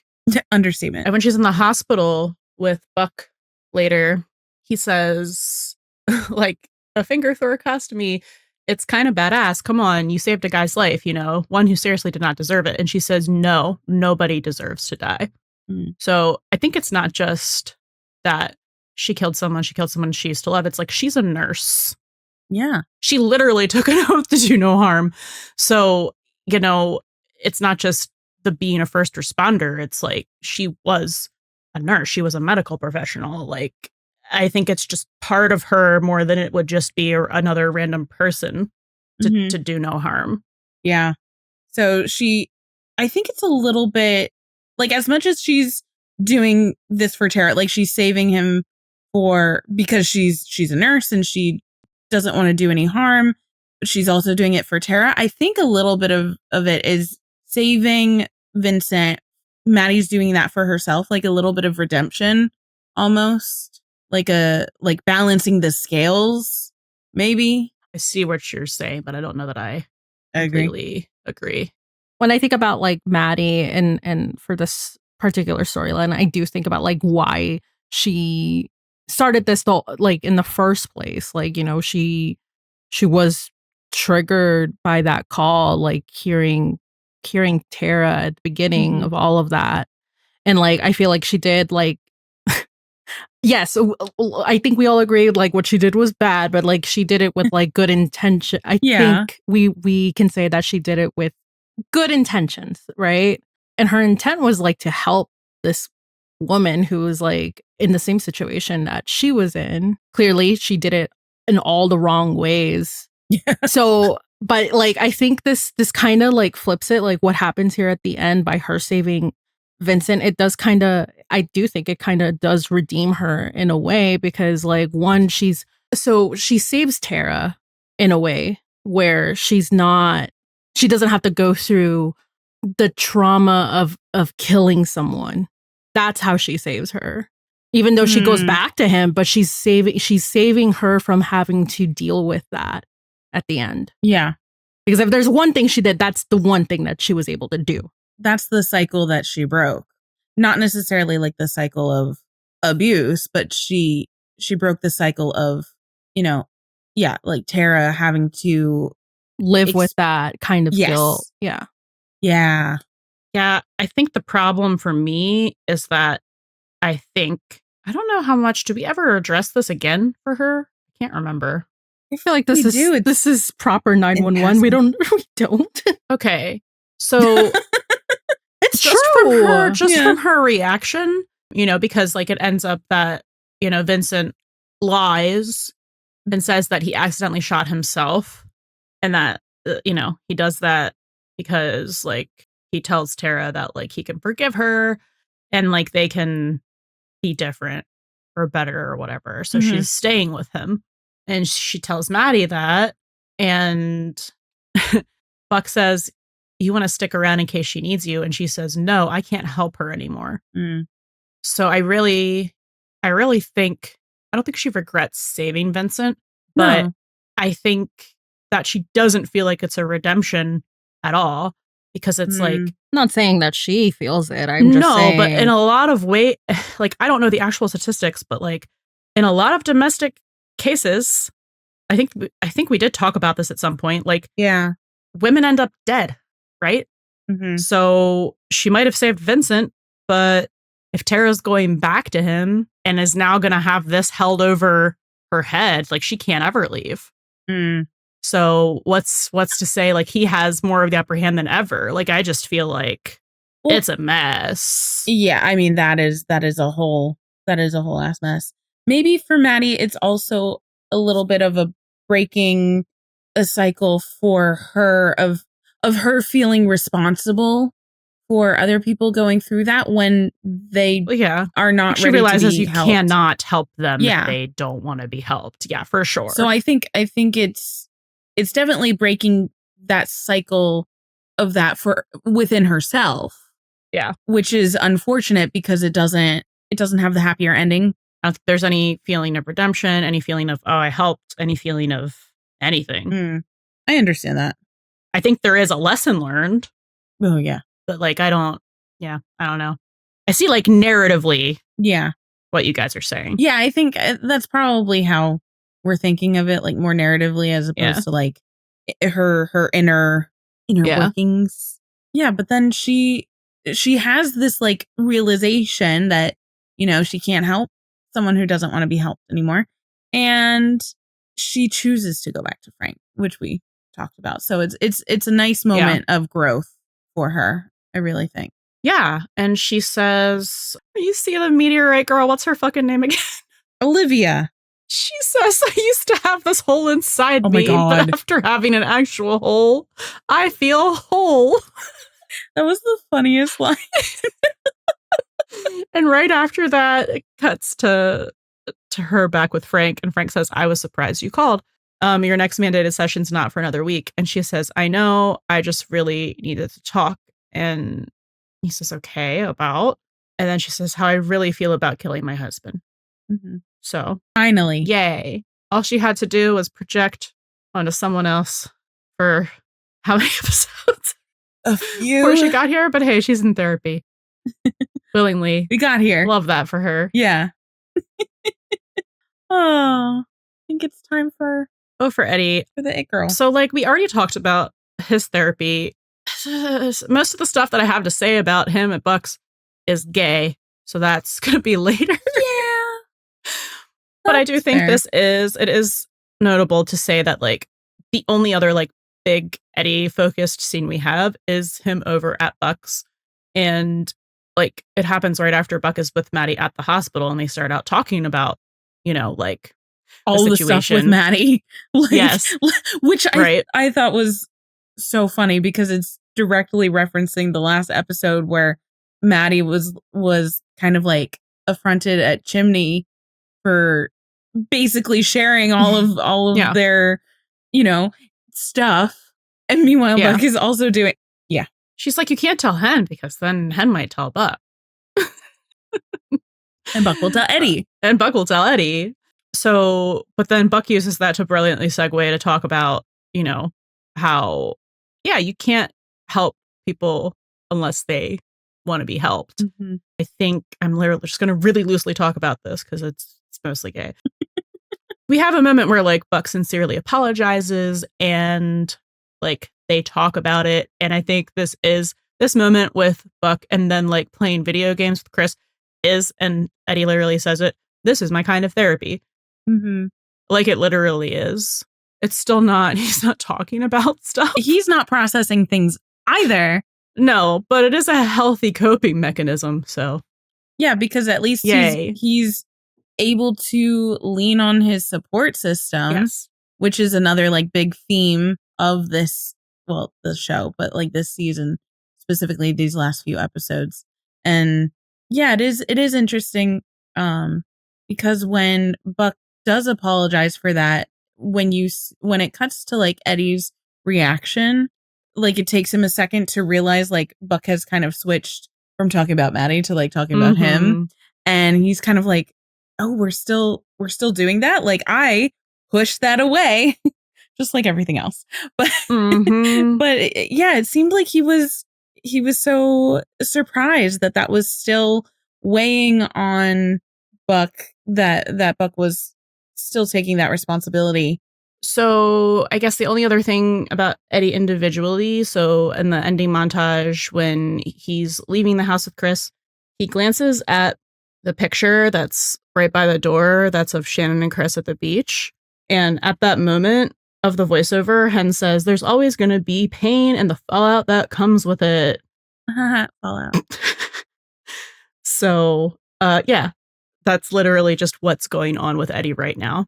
And the lyrics of the national song that play at the moment where he's on screen says, put a little something in our lemonade and take it with us, like alcohol. We're half awake in a fake empire. So I kind of look at that. The meaning is like putting something in your drink to take it with you, like in a flask, is like a coping mechanism to numb the pain. And like half awake in a fake empire is giving very like stumbling through life daydreaming or trying to distract yourself, painting a picture that isn't true for yourself and for, you know, to project to other people. Yeah. I mean, that's Eddie. Yeah, it's interesting too because we see both. Did I say this already? We see Hen find growth because she's processed stuff. We see Maddie find growth because she's choosing to actually address her feelings, but Eddie's not there yet. He's still not there. No. Man's never processed an emotion in his life. Anyway, let's talk about Buck. Yay. So there's just a couple little things here. He doesn't really have a storyline, but like a couple things were said about him or by him that I just wanted to address. So when they're all in the loft at the station, he's asking, how's therapy with Frank? Haven't seen him in a while. That's which implies which implies that Buck has been to therapy with Frank, which we've literally never heard about, and we literally never do. Like the next time we hear about therapy and him, it's with Dr. Copeland next season. So I guess that was for like for his leg, like after the crush injury and maybe beyond he that, went to see a therapist who didn't. Oh, you know, or that. Who knows? We'll never know. I just thought that was interesting. And then in that same thing, we bring up that Buck slept with his therapist and brush it off in true 911 fashion. Yeah. The only morsel of that I appreciate is Bobby being like, no. because he's like, is that the same therapist that I slept with? And he's like, no, she doesn't work for the department anymore, which I'm taking to mean that Bobby reported it. Oh, 100%. And got her fired. Yeah, I definitely think so. Mm-hmm. Then we get a random fucking lore drop from Maddie while she's finishing up her shift at dispatch, where like Josh and Terry? What's his name? Josh and Terry are getting ready to like go out to karaoke that night. He's trying to get her to come out, and she's like, I have plans with Buck, and he's like, invite him, and she's like, no, you do not want to hear him sing Eye of the Tiger. And she talks about how like not even the one-armed push-ups help. So I guess there's that visual forever for you, Buck, which singing is, Eye of the Tiger, doing one-armed push-ups. Which is so funny because like Eye of the Tiger has such like a clear visual connection. Jensen Ackles with Jensen from I literally didn't even think about it. Oh, I can't think about Eye of the Tiger without thinking about Dean. I mean, and like him climbing out of the window of the Impala and like doing that whole thing that they loved so much they included in the end of the episode. Like not even on the gag reel did we see it. It was literally the end of the episode. No, they were like, this is too good. Here's a post-credit scene. I'm scratching his arm. Yeah. Hilarious. Where's that energy 911? I would love to see Buck doing karaoke. More. You need to get Oliver drunk again. Again. Listen, we could have got to be doing one-armed push-ups. he probably could do that. Yeah, I'm sure for the art, right? Mm-hmm. And not to end my little quick Buck talk on a depressing note. Thanks. Anyway, I was just going in order of events, but so when we're in the tunnel with the nuclear shit, Bobby is ordering everyone to leave. I need the words. Hold on. I think I've seen this film before. And I really didn't like the ending. He's giving them orders, right? To like go out there, wait for the nitrogen. Hazmat and nitrogen will be here any minute. I need both of you out there when they land. And Buck's like, Cap. And he's like, Buck, it's okay. It's gonna be okay. I literally burst into tears. I hate it here. I love you, kid. You'll be okay. Anyway. Back to sad. Yeah, anyway, this is the superior moment. Eddie was there. Bobby was there. Eddie was there and Bobby didn't die. Yeah. It all turned out okay. And he didn't get cancer. No. That was Michael. Talk about a red herring. How much we hate A15. My God. Anyway, let's talk about Bobby and Athena. Yeah. Why did we save this one for last? I don't know. It's just the way it was ordered. So I guess we'll start with like Athena showing up at the station because she's like, I need updates on my girl. Like, when is she coming back to work? Which I love. Again, plays into the whole like, because she's not getting a lot out of Hen. So she's going to the 118 like phone tree, right? Yep. Yeah. Because everybody knows everybody's business. And while she's there, she gets an email from her daughter of her college admissions essay, thinking it was going to be about the tsunami. We all thought it was going to be about the tsunami. Mm-hmm. No, it's called Living with the Enemy. It's about her mom. And she's like, I'm going to kill her. So then cut to the Grant Nash house, and Athena's ranting about it to Michael. And I love how like they aren't married, but they're still co-parents, right? So there's still like such a kind of almost married vibe to them. And they were married for a long time. Mm-hmm. So she's ranting about it. And he's like, I don't think that's what she was like saying. I don't think that's what she was trying to say. And she turns around and she's like, you haven't even read it. Takes a couple steps. Turns around. You have read it. The betrayal. So I don't know why. It's just so funny to me. No, it's the delivery. It's so good. Yeah.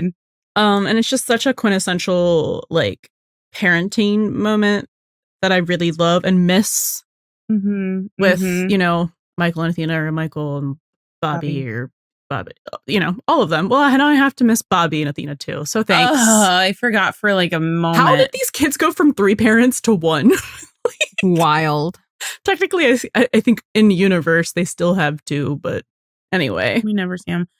no. I also think that's so interesting. The whole May deciding to change her essay topic and showing it to Michael first is kind of like that follow up from the traffic stop that they experienced together. So like it makes sense that she would talk about it with Michael, and it's kind of like the consequences of that experience for them. The fallout of that experience, would you say? The fallout of that experience and how it's like manifesting in how May is processing things. Like she may not be talking to Frank in therapy, but she's processing her experience through her writing this essay. Yeah. So I think it's a great like tie back into that as well. Yeah. And they have a talk that I did mention like back in the theme section when I was talking about like breaking cycles. Mhm. But it's just, I think it's so great because it's good parenting, but also because like Athena's the most fucking stubborn person in the world. So for him to be able to like pull her back with a reminder that like, this is how we agreed to raise them, and basically be like, don't be like your mother. Without saying it in so many words. Yeah, like really gets her to actually do it. And she still does it kind of begrudgingly. And when she does like have the talk with her like later in the episode, I don't think she's like respectful or disingenuous with it. But May comes out of the conversation saying, I wish she would have just said she was mad at me, because it's kind of uncomfortable. Yeah. Like it wasn't like mad would be preferable to like disappointed, right? But like it wasn't even disappointed. It was just she like wasn't. not it wasn't even disapproval. It was just like, I don't agree with you. But I'm proud of you. Yeah. And I support you. And correcting her, like, I'm a sergeant, not an officer. I worked really hard for that title. Just correct that, and then it's good to go. It's just still, it's her supporting her, but still very much being herself. And I just really appreciate it. Yeah. No, it's pretty great. Then we have, I don't know how much to say about this, because there isn't actually a ton about like character arc wise for Bobby until the scene. We were talking about Bobby being a supporting role for everyone in this episode, specifically for, Hen and Maddie and Eddie. And it's interesting too. Like I know we always parallel Bobby and Eddie similarly, but Bobby is also the only other one out of our core group of people who have like taken lives as well.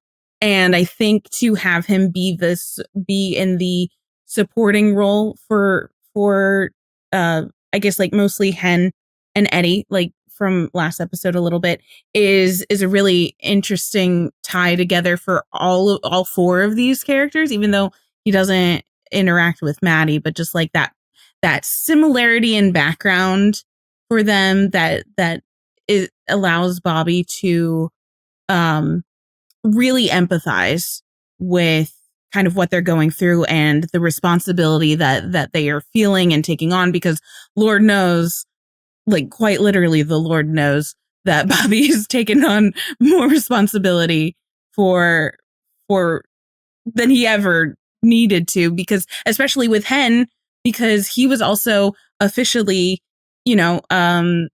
relieved of responsibility, as was Hen in this, like in conclusion of this thought, just like the way that Bobby and Hen's parallel journeys with something like that, I think is really poignant. And I think that's a great thing to explore between the two of them, but also how it can, cover the rest of the characters in this episode too.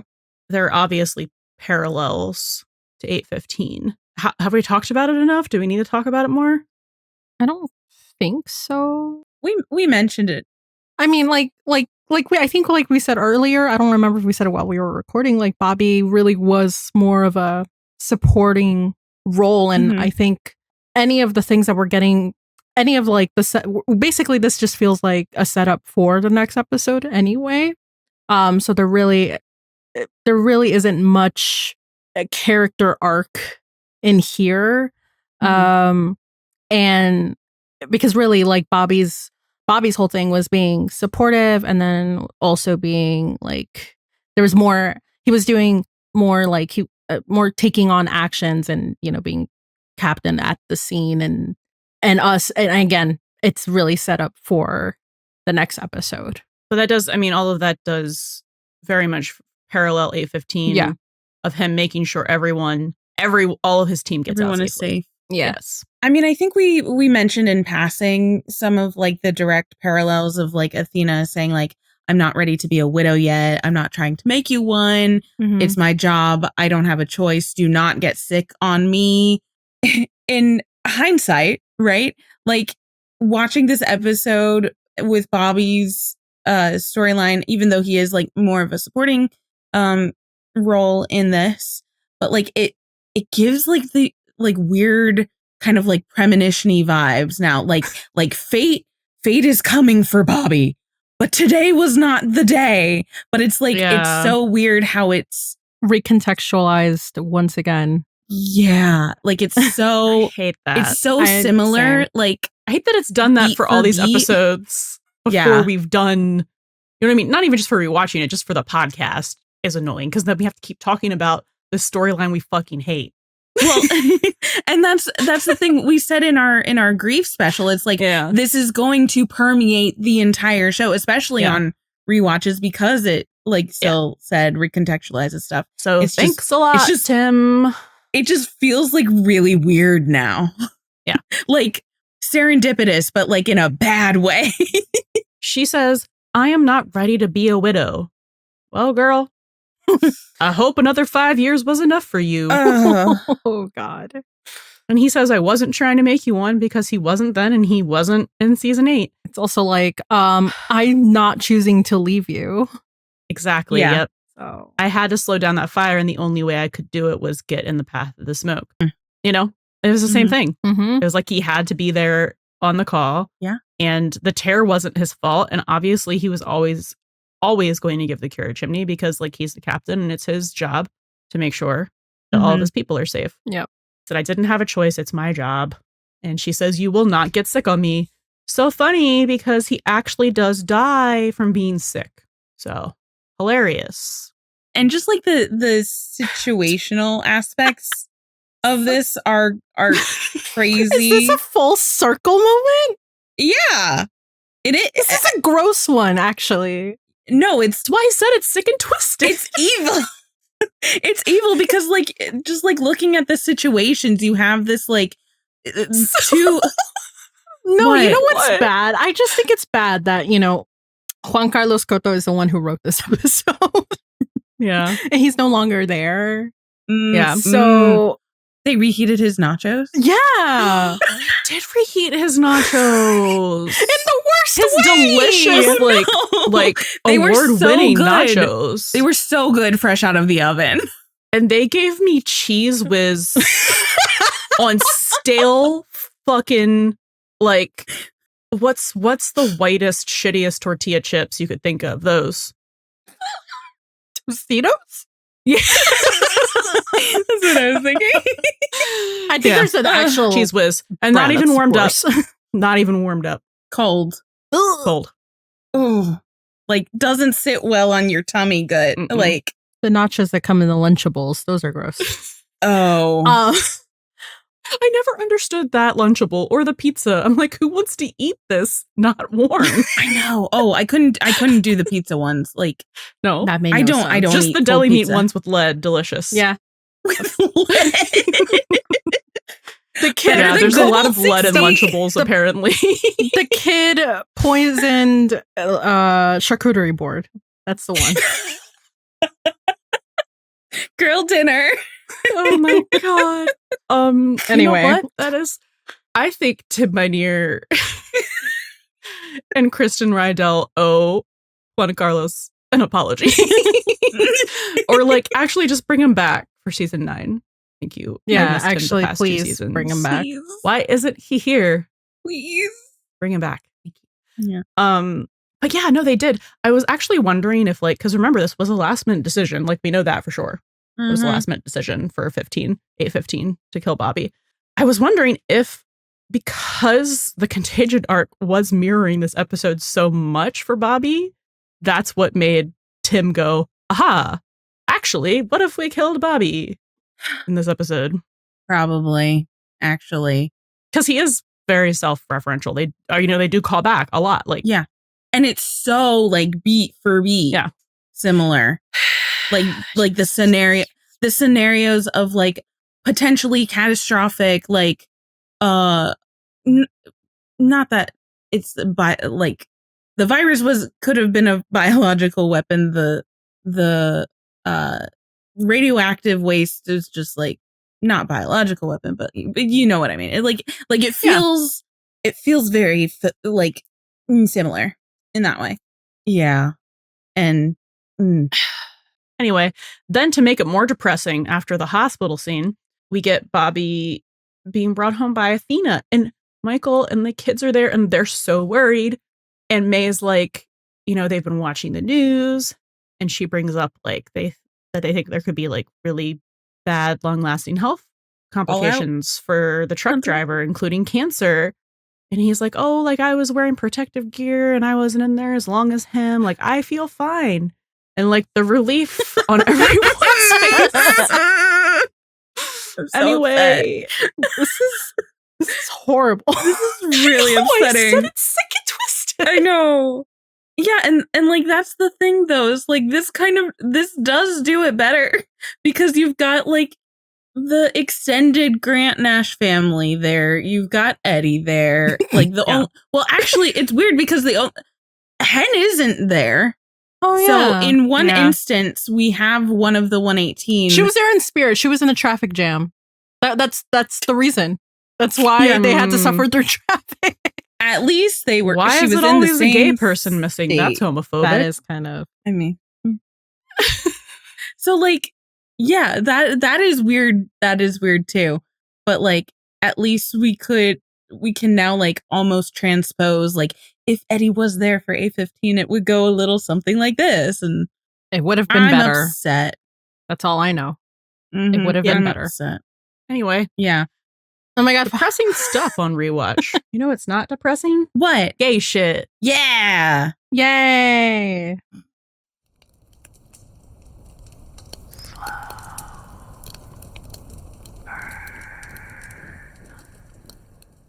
So just a couple things before we get to what you're all here for. On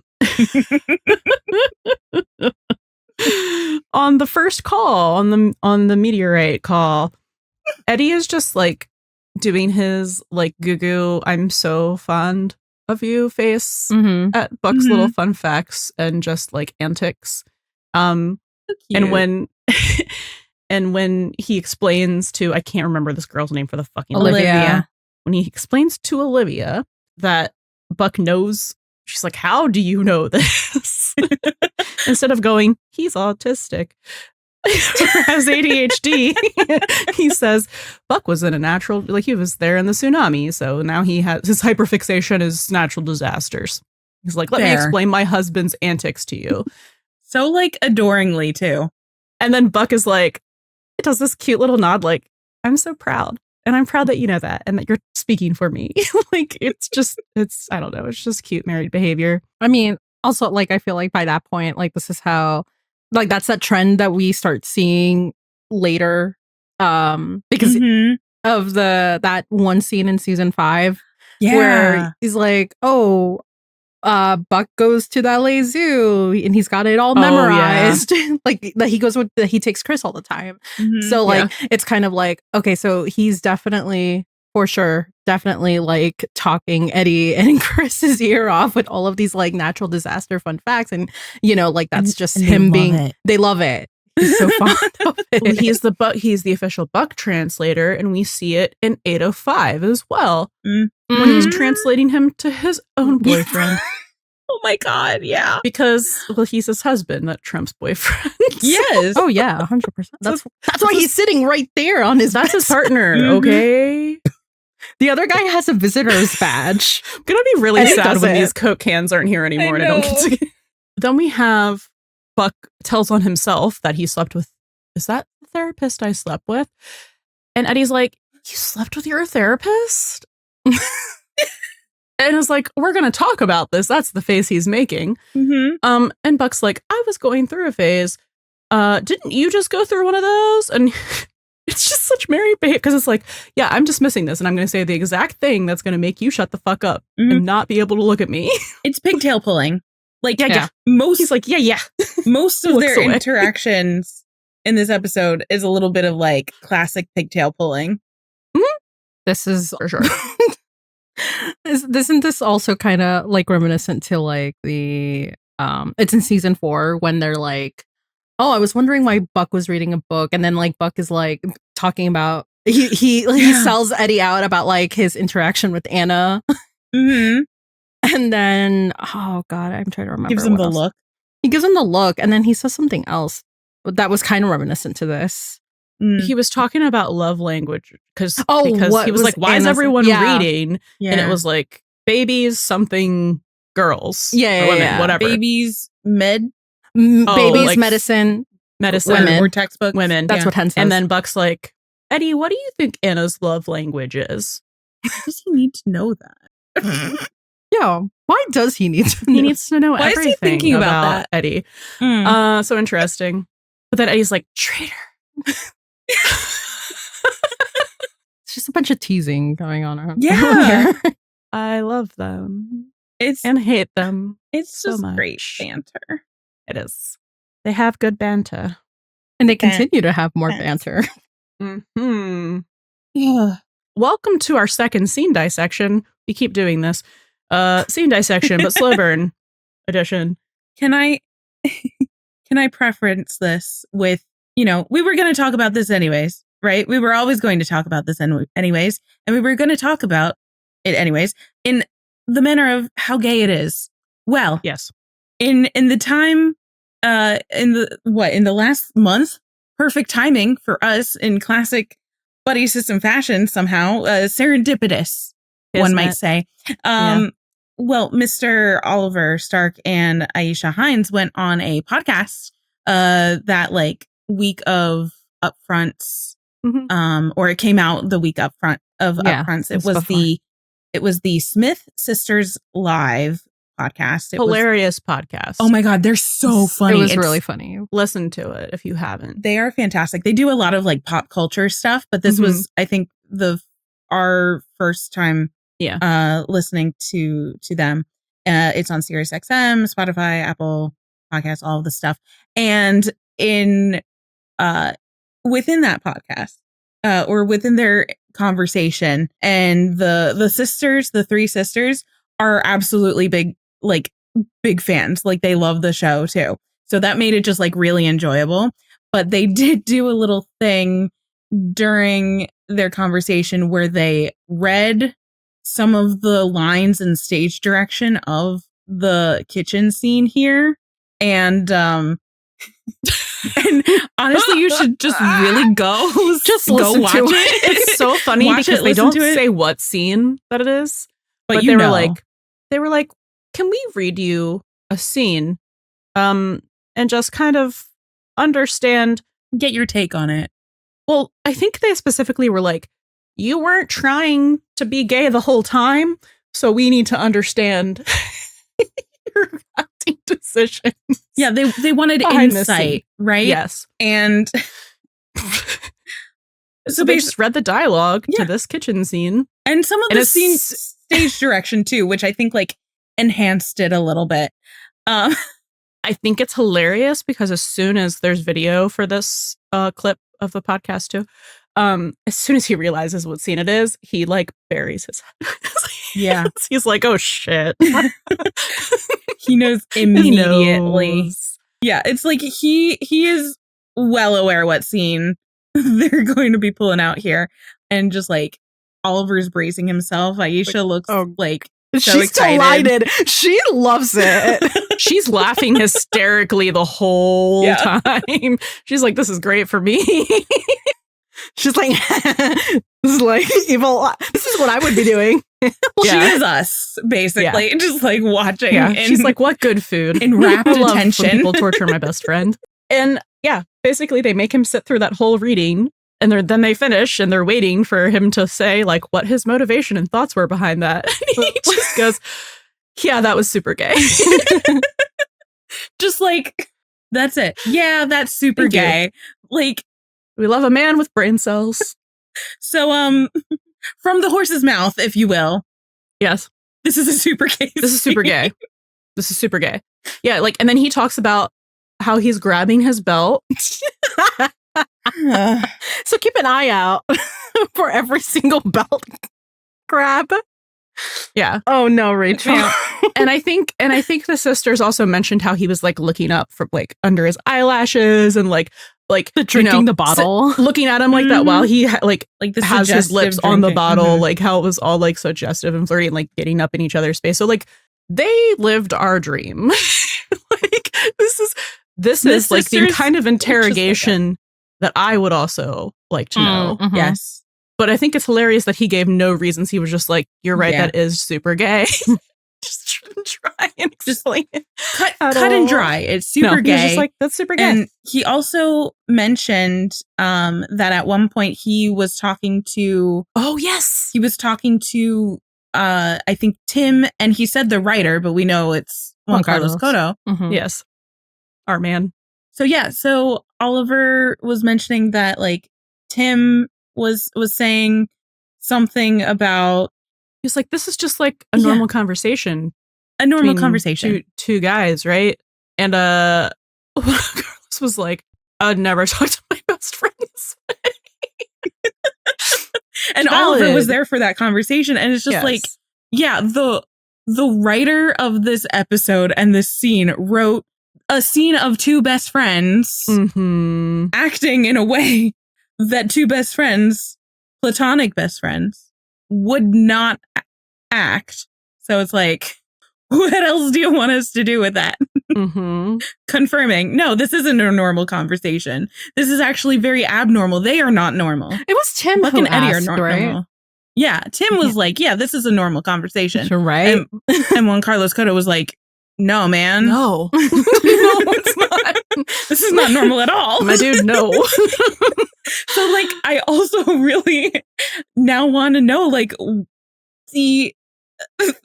I mean, besides what we can garner of the intention of the scene being just like them getting closer, like emotionally, and also very like flirty, and just like, just tell me how this popped in your head. Well, because it's in character, because they've Well, been yeah. writing them romantically since they met. Yeah. Anyway. He's so galaxy brain Oh my God. Okay, so with that preamble. being over the beginning of this conversation and getting to the point where Buck says, especially if you aren't around. And that's when Eddie is like, oh, we're not talking about Maddie anymore. No. Oh, no. Subject change. Yeah. Yep. I think I mentioned this very briefly earlier. He is very like, huh? You're still feeling responsible for this? Like, I'm over it. He's not. But He's not over it. he's presenting like he is. Yeah. Mhm. But he's like, oh, we're talking about this? I was not aware we were going to talk about this further, literally ever. That's not how I function. But Buck says, like, I'm sorry I wasn't there, Eddie. You and Chris needed me, and I had my head so far up my own behind with that stupid lawsuit. And Eddie's, he's doing that thing he always does, which is like, it's fine. We don't need to talk about it. I don't really want to talk about it. 810 comes to mind. Mhm. When they're Mhm. in the car and Buck is trying to talk about it. And he's like, it's fine. We're both tired. Whatever. He's trying to like shake it off, and he succeeds that time. But this time he's like, we're way past that. And Buck's like, I'm not. I should have been there. Eddie looks like he's gonna cry. Like he's doing that lip thing he does when he's like holding back tears Mhm. And like, when Buck and, apologizes. like the head shake. Yes, the little Yeah. head shake. And I really think, how many times has Eddie ever been apologized to by someone who let him down, by someone who left? Mm. I don't Probably zero. never. Probably never. Like, to him, it was just going to be enough that Buck came back. Yeah. And that Buck is there, right? Yeah. Like, still, hurt feelings about it because of everything else going on. But he can push them down and get over it. Right. But the fact that Buck is Kind of. back, like, he forgives. He really does forgive him, but like there's still hurt there and like there's abandonment issues. Yeah. So the fact that like Buck cares so much about it that he's still thinking about it, even though, Eddie basically gave him a get out of jail free card like twice, that he's still thinking about it and, upset that he wasn't there, that he wanted to be there for them, that he regrets it, that he's apologizing. Like, that's huge for Eddie. Mm-hmm. Yeah. And blessedly, Buck puts him out of his misery by giving him an opportunity to, not talk further about that emotion, because he's like, maybe I could have talked some sense into you. Yeah, it's another tone shift. Yeah. Because, so like from then on, then it's like flirtiness and playfulness. But like for a moment there, like really thought we were going to see Eddie cry 2 times in one episode. Yeah, and I think that's one of the reasons why Buck shifts gears a little bit, because it's getting a little too close to the like emotions. Yeah. The deeper rooted emotions, I think, for both of them, that it's just like, okay, and we're gonna back away from that. We're not quite ready to get into that yet.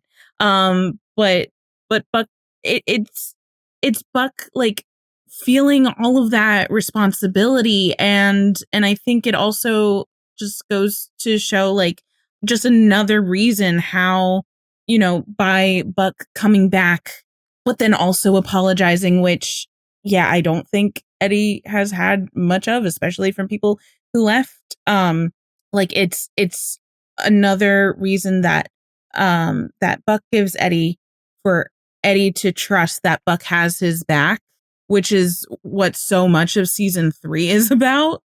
Yeah. And it's just like, just think about when Shannon came back. Like she was like, I realize you hold all the cards. She came back for Chris. Not Eddie. She didn't come back for Eddie and Chris. She came back for Chris. And she was trying really hard to get, it was like, Eddie, I realize you hold all the cards and I was in the wrong. But it wasn't like an apology. It wasn't, I regret not being there for you. It was accountability, but it wasn't an apology. No. And I honestly really think that like this apology, this conversation does help play into one of, like, I don't think it's really talked about as much as a factor going into one of the reasons why Eddie changed his will. But I think this plays into it, because of course, like the reason that he gives is because he knows that Buck will take care of Christopher and will fight for Christopher. But this is also like him realizing that Buck will fight for him too, which I think means more than Eddie can articulate, because no one ever has. Yeah. And that transition. So it's getting like really close to those big deep feelings. So I think they're like backing away from that. So what better way to kind of like pivot than to start flirting with each other, because of course that's what you do as platonic friends in a very platonic normal conversation. Like you keep glancing at each other and like smirking and like, angling your body towards them, but then like looking away. The dialogue. Oh, I can take you. It's so suggestive. It's insane. And like Buck keeps saying the wild shit while holding a beer bottle and continuing to put the thing up by his mouth. Like, what are we doing? Also, their child is like has perfectly working ears.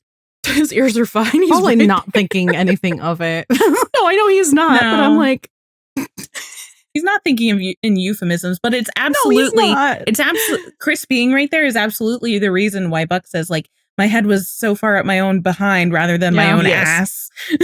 For sure. That was a Christopher like censorship. But yeah. Yeah. This like playfulness, this banter between them And it's like, it takes Eddie, again, just like a second to play catch up, but then it's reciprocated in kind. when Buck switches things up, when he's like, I could have talked sense into you. And Eddie's like, that would have been hilarious. And he's like, I could have told you not to buy the truck. And he's like, you would have talked me into buying something more expensive. And he's like, fair point. And then Eddie says, look, things got a little bit out of hand for both of us, which reminded me of 810. Yes, the end of 810. When he's like, I know this whole thing between us has been messy and hard. Both of us could have handled it a little better. Oh my God. Yeah, it's the language is very suggestive and it's on purpose. Mm-hmm. But he was like, don't beat yourself up about it. And then Buck shifts gears. He's literally 0 to 60. Why? Because you'd rather do it? And he does the like look down, look up thing. He does. Wow. Because I like rewound a couple times. I was like, this is a and wild Eddie's choice. Literally, it's like one of the only times I've literally seen him be like, I don't know what the fuck is happening. Because he's like, excuse me? Like, there's no like, excuse me? There's no like attitude in it. And he's literally like, what are we doing? Yeah, it takes him a second to like reroute. Again, the conversation is just like, what's happening here? Yeah. We're all wondering buffering. what's happening here. Like everyone watching this is like, what is happening here? Yeah. This is like the moment when people are watching the show where they're literally like, and this is supposed to be straight? Beg to differ. Yeah, it's Eddie buffering, but he's also like still receptive towards it. Yeah, he's like, okay, recalculating. Yeah, like he calculating route. Like he doesn't like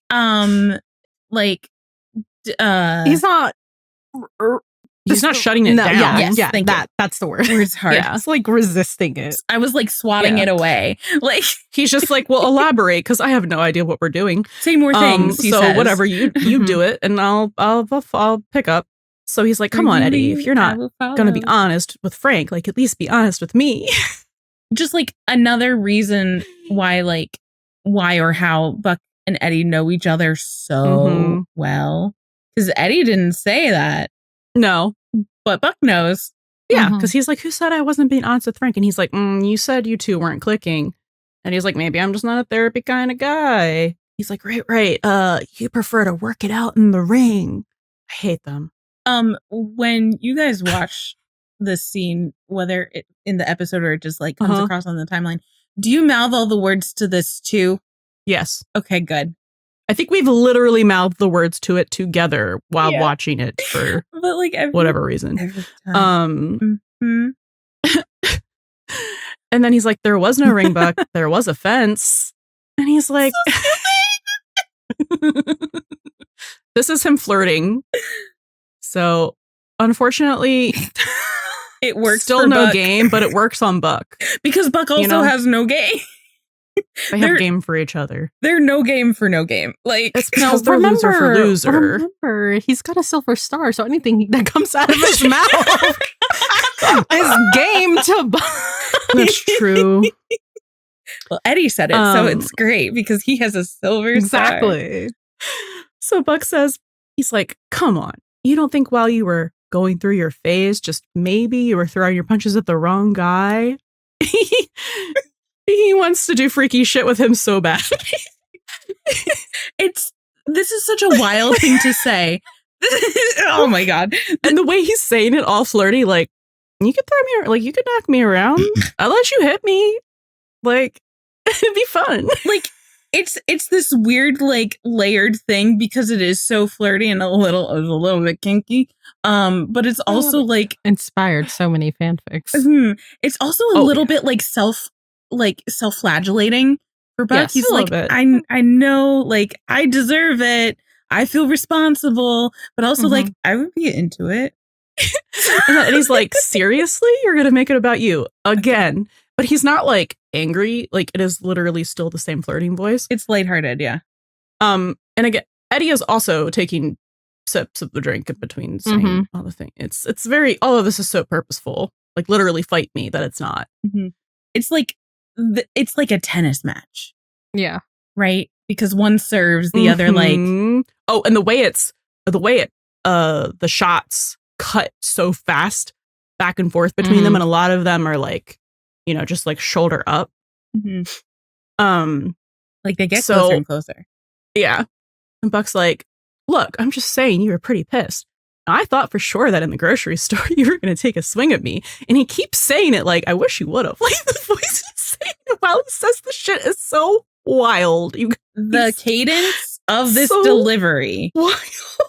I thought you were going to take a swing at me. And that is why Oliver Stark was just like, yeah, that was super gay, because there literally is no heterosexual explanation for any of this. And he has eyes and ears. No, the wild part is that he said that in the same podcast, like, I'm not sure we want to go there. Say it. Just say it. We'll cut it. No, because he says that the day of, with stuff like that, like they weren't thinking about it in that way. But like, but that's how it was written. Seeing how that's how it was written. That's how they acted it. That's how the blocking and the addition of the beer bottles that I'm sure they were instructed to keep drinking from. So like, it was the intention, even if it wasn't their specific intention. Yeah. It was, or at least like production's intention. Whether it was just writing and or directing, whatever, there was intention there. So the cadence, how is that anything else insane. but like flirtation? So he's posturing himself up too, like classic Buck.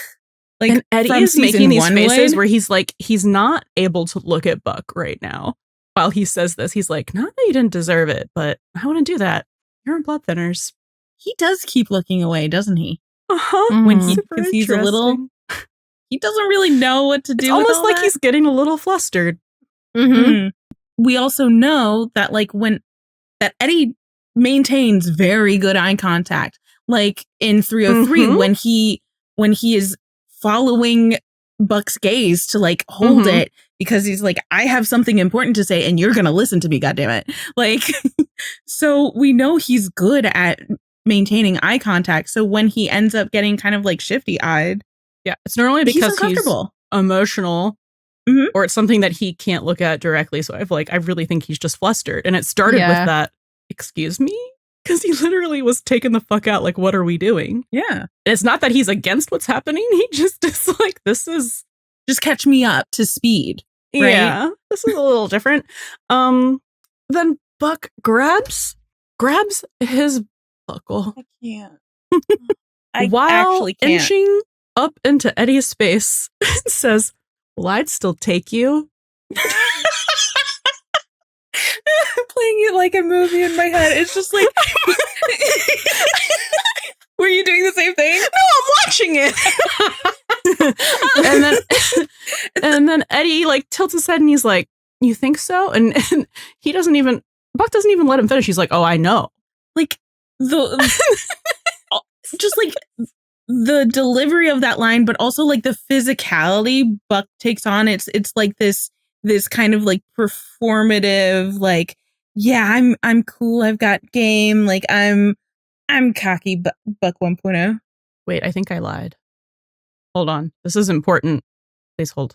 That's 011, not 911. Thank you so much. New spinoff. Oh my God. It's like the Buck earworm on steroids. Like that entire scene is that cadence that like I can just hear it. Yeah. And I have to do the faces. Good God. Okay, I lied. Okay. He says, oh, I'd still take you, while literally pulling, he's like smirking, looking at him, and then pulls the beer bottle up to his lips. He's like, so well, I'd still take you. And then Eddie, after he was looking completely in the opposite direction, looks back and says, you think so? And swallows really hard. Like you see the throat bob visibly. Jesus Christ. And then that is when Buck goes, I know, and stops leaning on the counter grabs his belt buckle, gets up into Eddie's space, delivers the line of all lines, and says, "You want to go for the title?" And Eddie can't look at him. He literally can't look at him. And neither can we. He's like trying to think heterosexual thoughts. Also, that his child is right there. Heterosexual thoughts, my child's right there. Heterosexual thoughts, my child's right there. They're doing a whole ass mating ritual. It literally is. In front of their child. Like, so he makes this smile, and he does this little smile, takes a huge swig of his beer, and then cuts to the three of them having family time on the couch. And it's that like ramping up of tension and then completely undercutting it. Yeah. With like, oh, that is not what you were working up towards. It's not where you thought it was going. It's so masterfully done because you do feel the tension. Like it is getting like, something spicy. And it's getting spicy. And then it's like, oh, family fun. Family friendly fun. Rated Which is G. still gay because it's two dads and their kid. Yeah. Yeah. And he'd be like, this is my kind of therapy. Oh, spending it with your two favorite people, your co-parent, partner, and your kid. Interesting. Yeah, and Christopher being happy too. Definitely. Because he has his buck back. The unit is back together. Like, well, every day of the rest of your life could be just like this. I know, right? Why haven't you done anything about that? Like, it's been 5 fucking years, guys. Hello. We need a reprise of this in season 9. Yeah. Because like, and I want to see one of them panic and run away. I was gonna put this like after the panic and running away. Kind of like I don't know. They have so many issues they have to figure out. Oh, for sure. And like we do need Buckley Diaz, Christopher family fun time. Oh yeah, I didn't mean the family part. I meant the weird flirting mating ritual thing. Because like there's no way they could do that now without one of them being like, oh, this is not normal. It's normal for them, but it's not anymore because it's gonna feel weird on the outside. Yeah, and it's just like when you also like look at this kitchen, like the OG kitchen scene, and then the 817 kitchen scene, it's wild because like obviously it's very different in tone and like subject, right? But the way they like dance around each other and the blocking for when they for each of these scenes when they get closer and for their part and all this stuff, it's like it's so fascinating because it's like with the OG, it's like here's a still fairly new like relationship, and then 817 is like, oh yeah, here's that relationship, they're married 5 years later. Yeah, like all of it's the same characters, it's the same relationship, just like so much deeper their bond has grown. Like that's kind of fascinating too. So I would also love a third kitchen scene in this series. I want to compare the body language and the maintaining and not maintaining eye contact and looking away. Like I want to compare that between like then and now and see the difference, because like this is so crazy because Buck is just like like staring Eddie down. He is locked the fuck in, and the only time he's looking down is when he's like looking him up and like or doing his little flirty moves. Yeah, right. And Eddie's just like just looking up in any direction that isn't Buck like half of the time, which is not his MO at all. It really isn't, because he can't keep his eyes off him, generally speaking. But like in 817, I know we talk about it a little bit because like they're so avoidant of each other in their body language and their location where they're occupying in the kitchen as well. But like when they finally connect eyes, it's when they get that emotional vulnerability that they've been waiting for from each of them. And it is maintained until it becomes like too much for Eddie and he turns around again. But then he comes back to it. So it's like it really is like the emotional depth that they can get to Yeah, I think it's really a testament of their emotional growth over the years of Mhm. like being able to maintain that kind of eye contact. And Yeah, but they do it when it's important and when they're trying to be like emotionally vulnerable. Like Mhm. in this episode when Buck is apologizing and he is zoned in. Yeah. So it's like it's always that give and take. It's that perfect, sometimes imperfect partnership for them. Though it's like they just click, which was another thing I just wanted to point out real quick because I think this is like this episode is the first instance of the people clicking, right? And I mean Eddie uses it in talking about Frank and how like, yeah, I don't know that we're like clicking, or I don't know that we click, or something like that, which is this idea of people clicking being used in this show is like relating to like seeing or being seen, and it's always or almost always like in relation to Buck and or Eddie, or both of them, right? So Mhm. you get this with Frank and how Eddie doesn't feel like he's clicking with Frank, yet we see how Buck and Eddie click because Buck calls him out like, if you're not going to be honest with Frank, at least be honest with me. So like he sees Eddie, and then we see this phrase used a couple times down the line with stuff about, what is it, like Buck and Natalia? I think she really sees me as a very Buck thing, but like they're kind of used synonymous, because then in 7, when Eddie is talking about Tommy, we just really click. And Buck doesn't like hearing that Eddie is clicking with someone else. Yeah. And, just like that through line of, they turned it around. They flipped it around. It's really interesting. Yeah. And how it always relates to either one of them seeing the other or being seen by the other, and like the kind of jealousy when like they do click with someone else. Because this is the instance with Frank. I mean, obviously it's a therapist, so like that's not a love interest potential thing. But like that's the instance where like they don't click, right? And then Buck swoops in, is like, you click with me, I see you. And then it's that weird like inverse in the other 2 times, or the other couple times that they use it. So interesting stuff. Yeah. Do we have anything else? I don't have anything.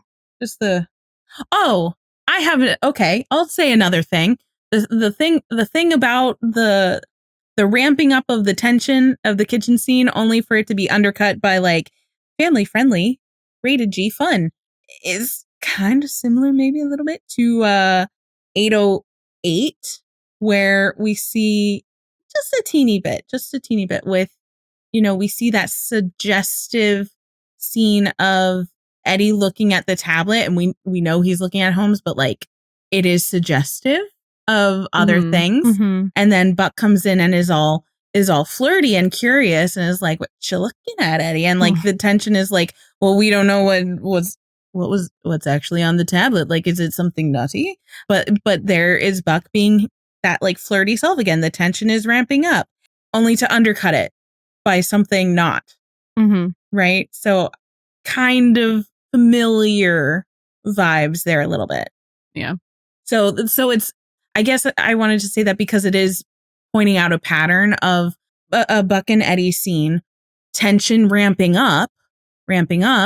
You think it's going to go somewhere, and then the rug gets pulled out from under you, and it's undercut by something like totally not what you thought, or something totally like non-suggestive anymore, right? Like just interesting stuff. Like they're edging their way there.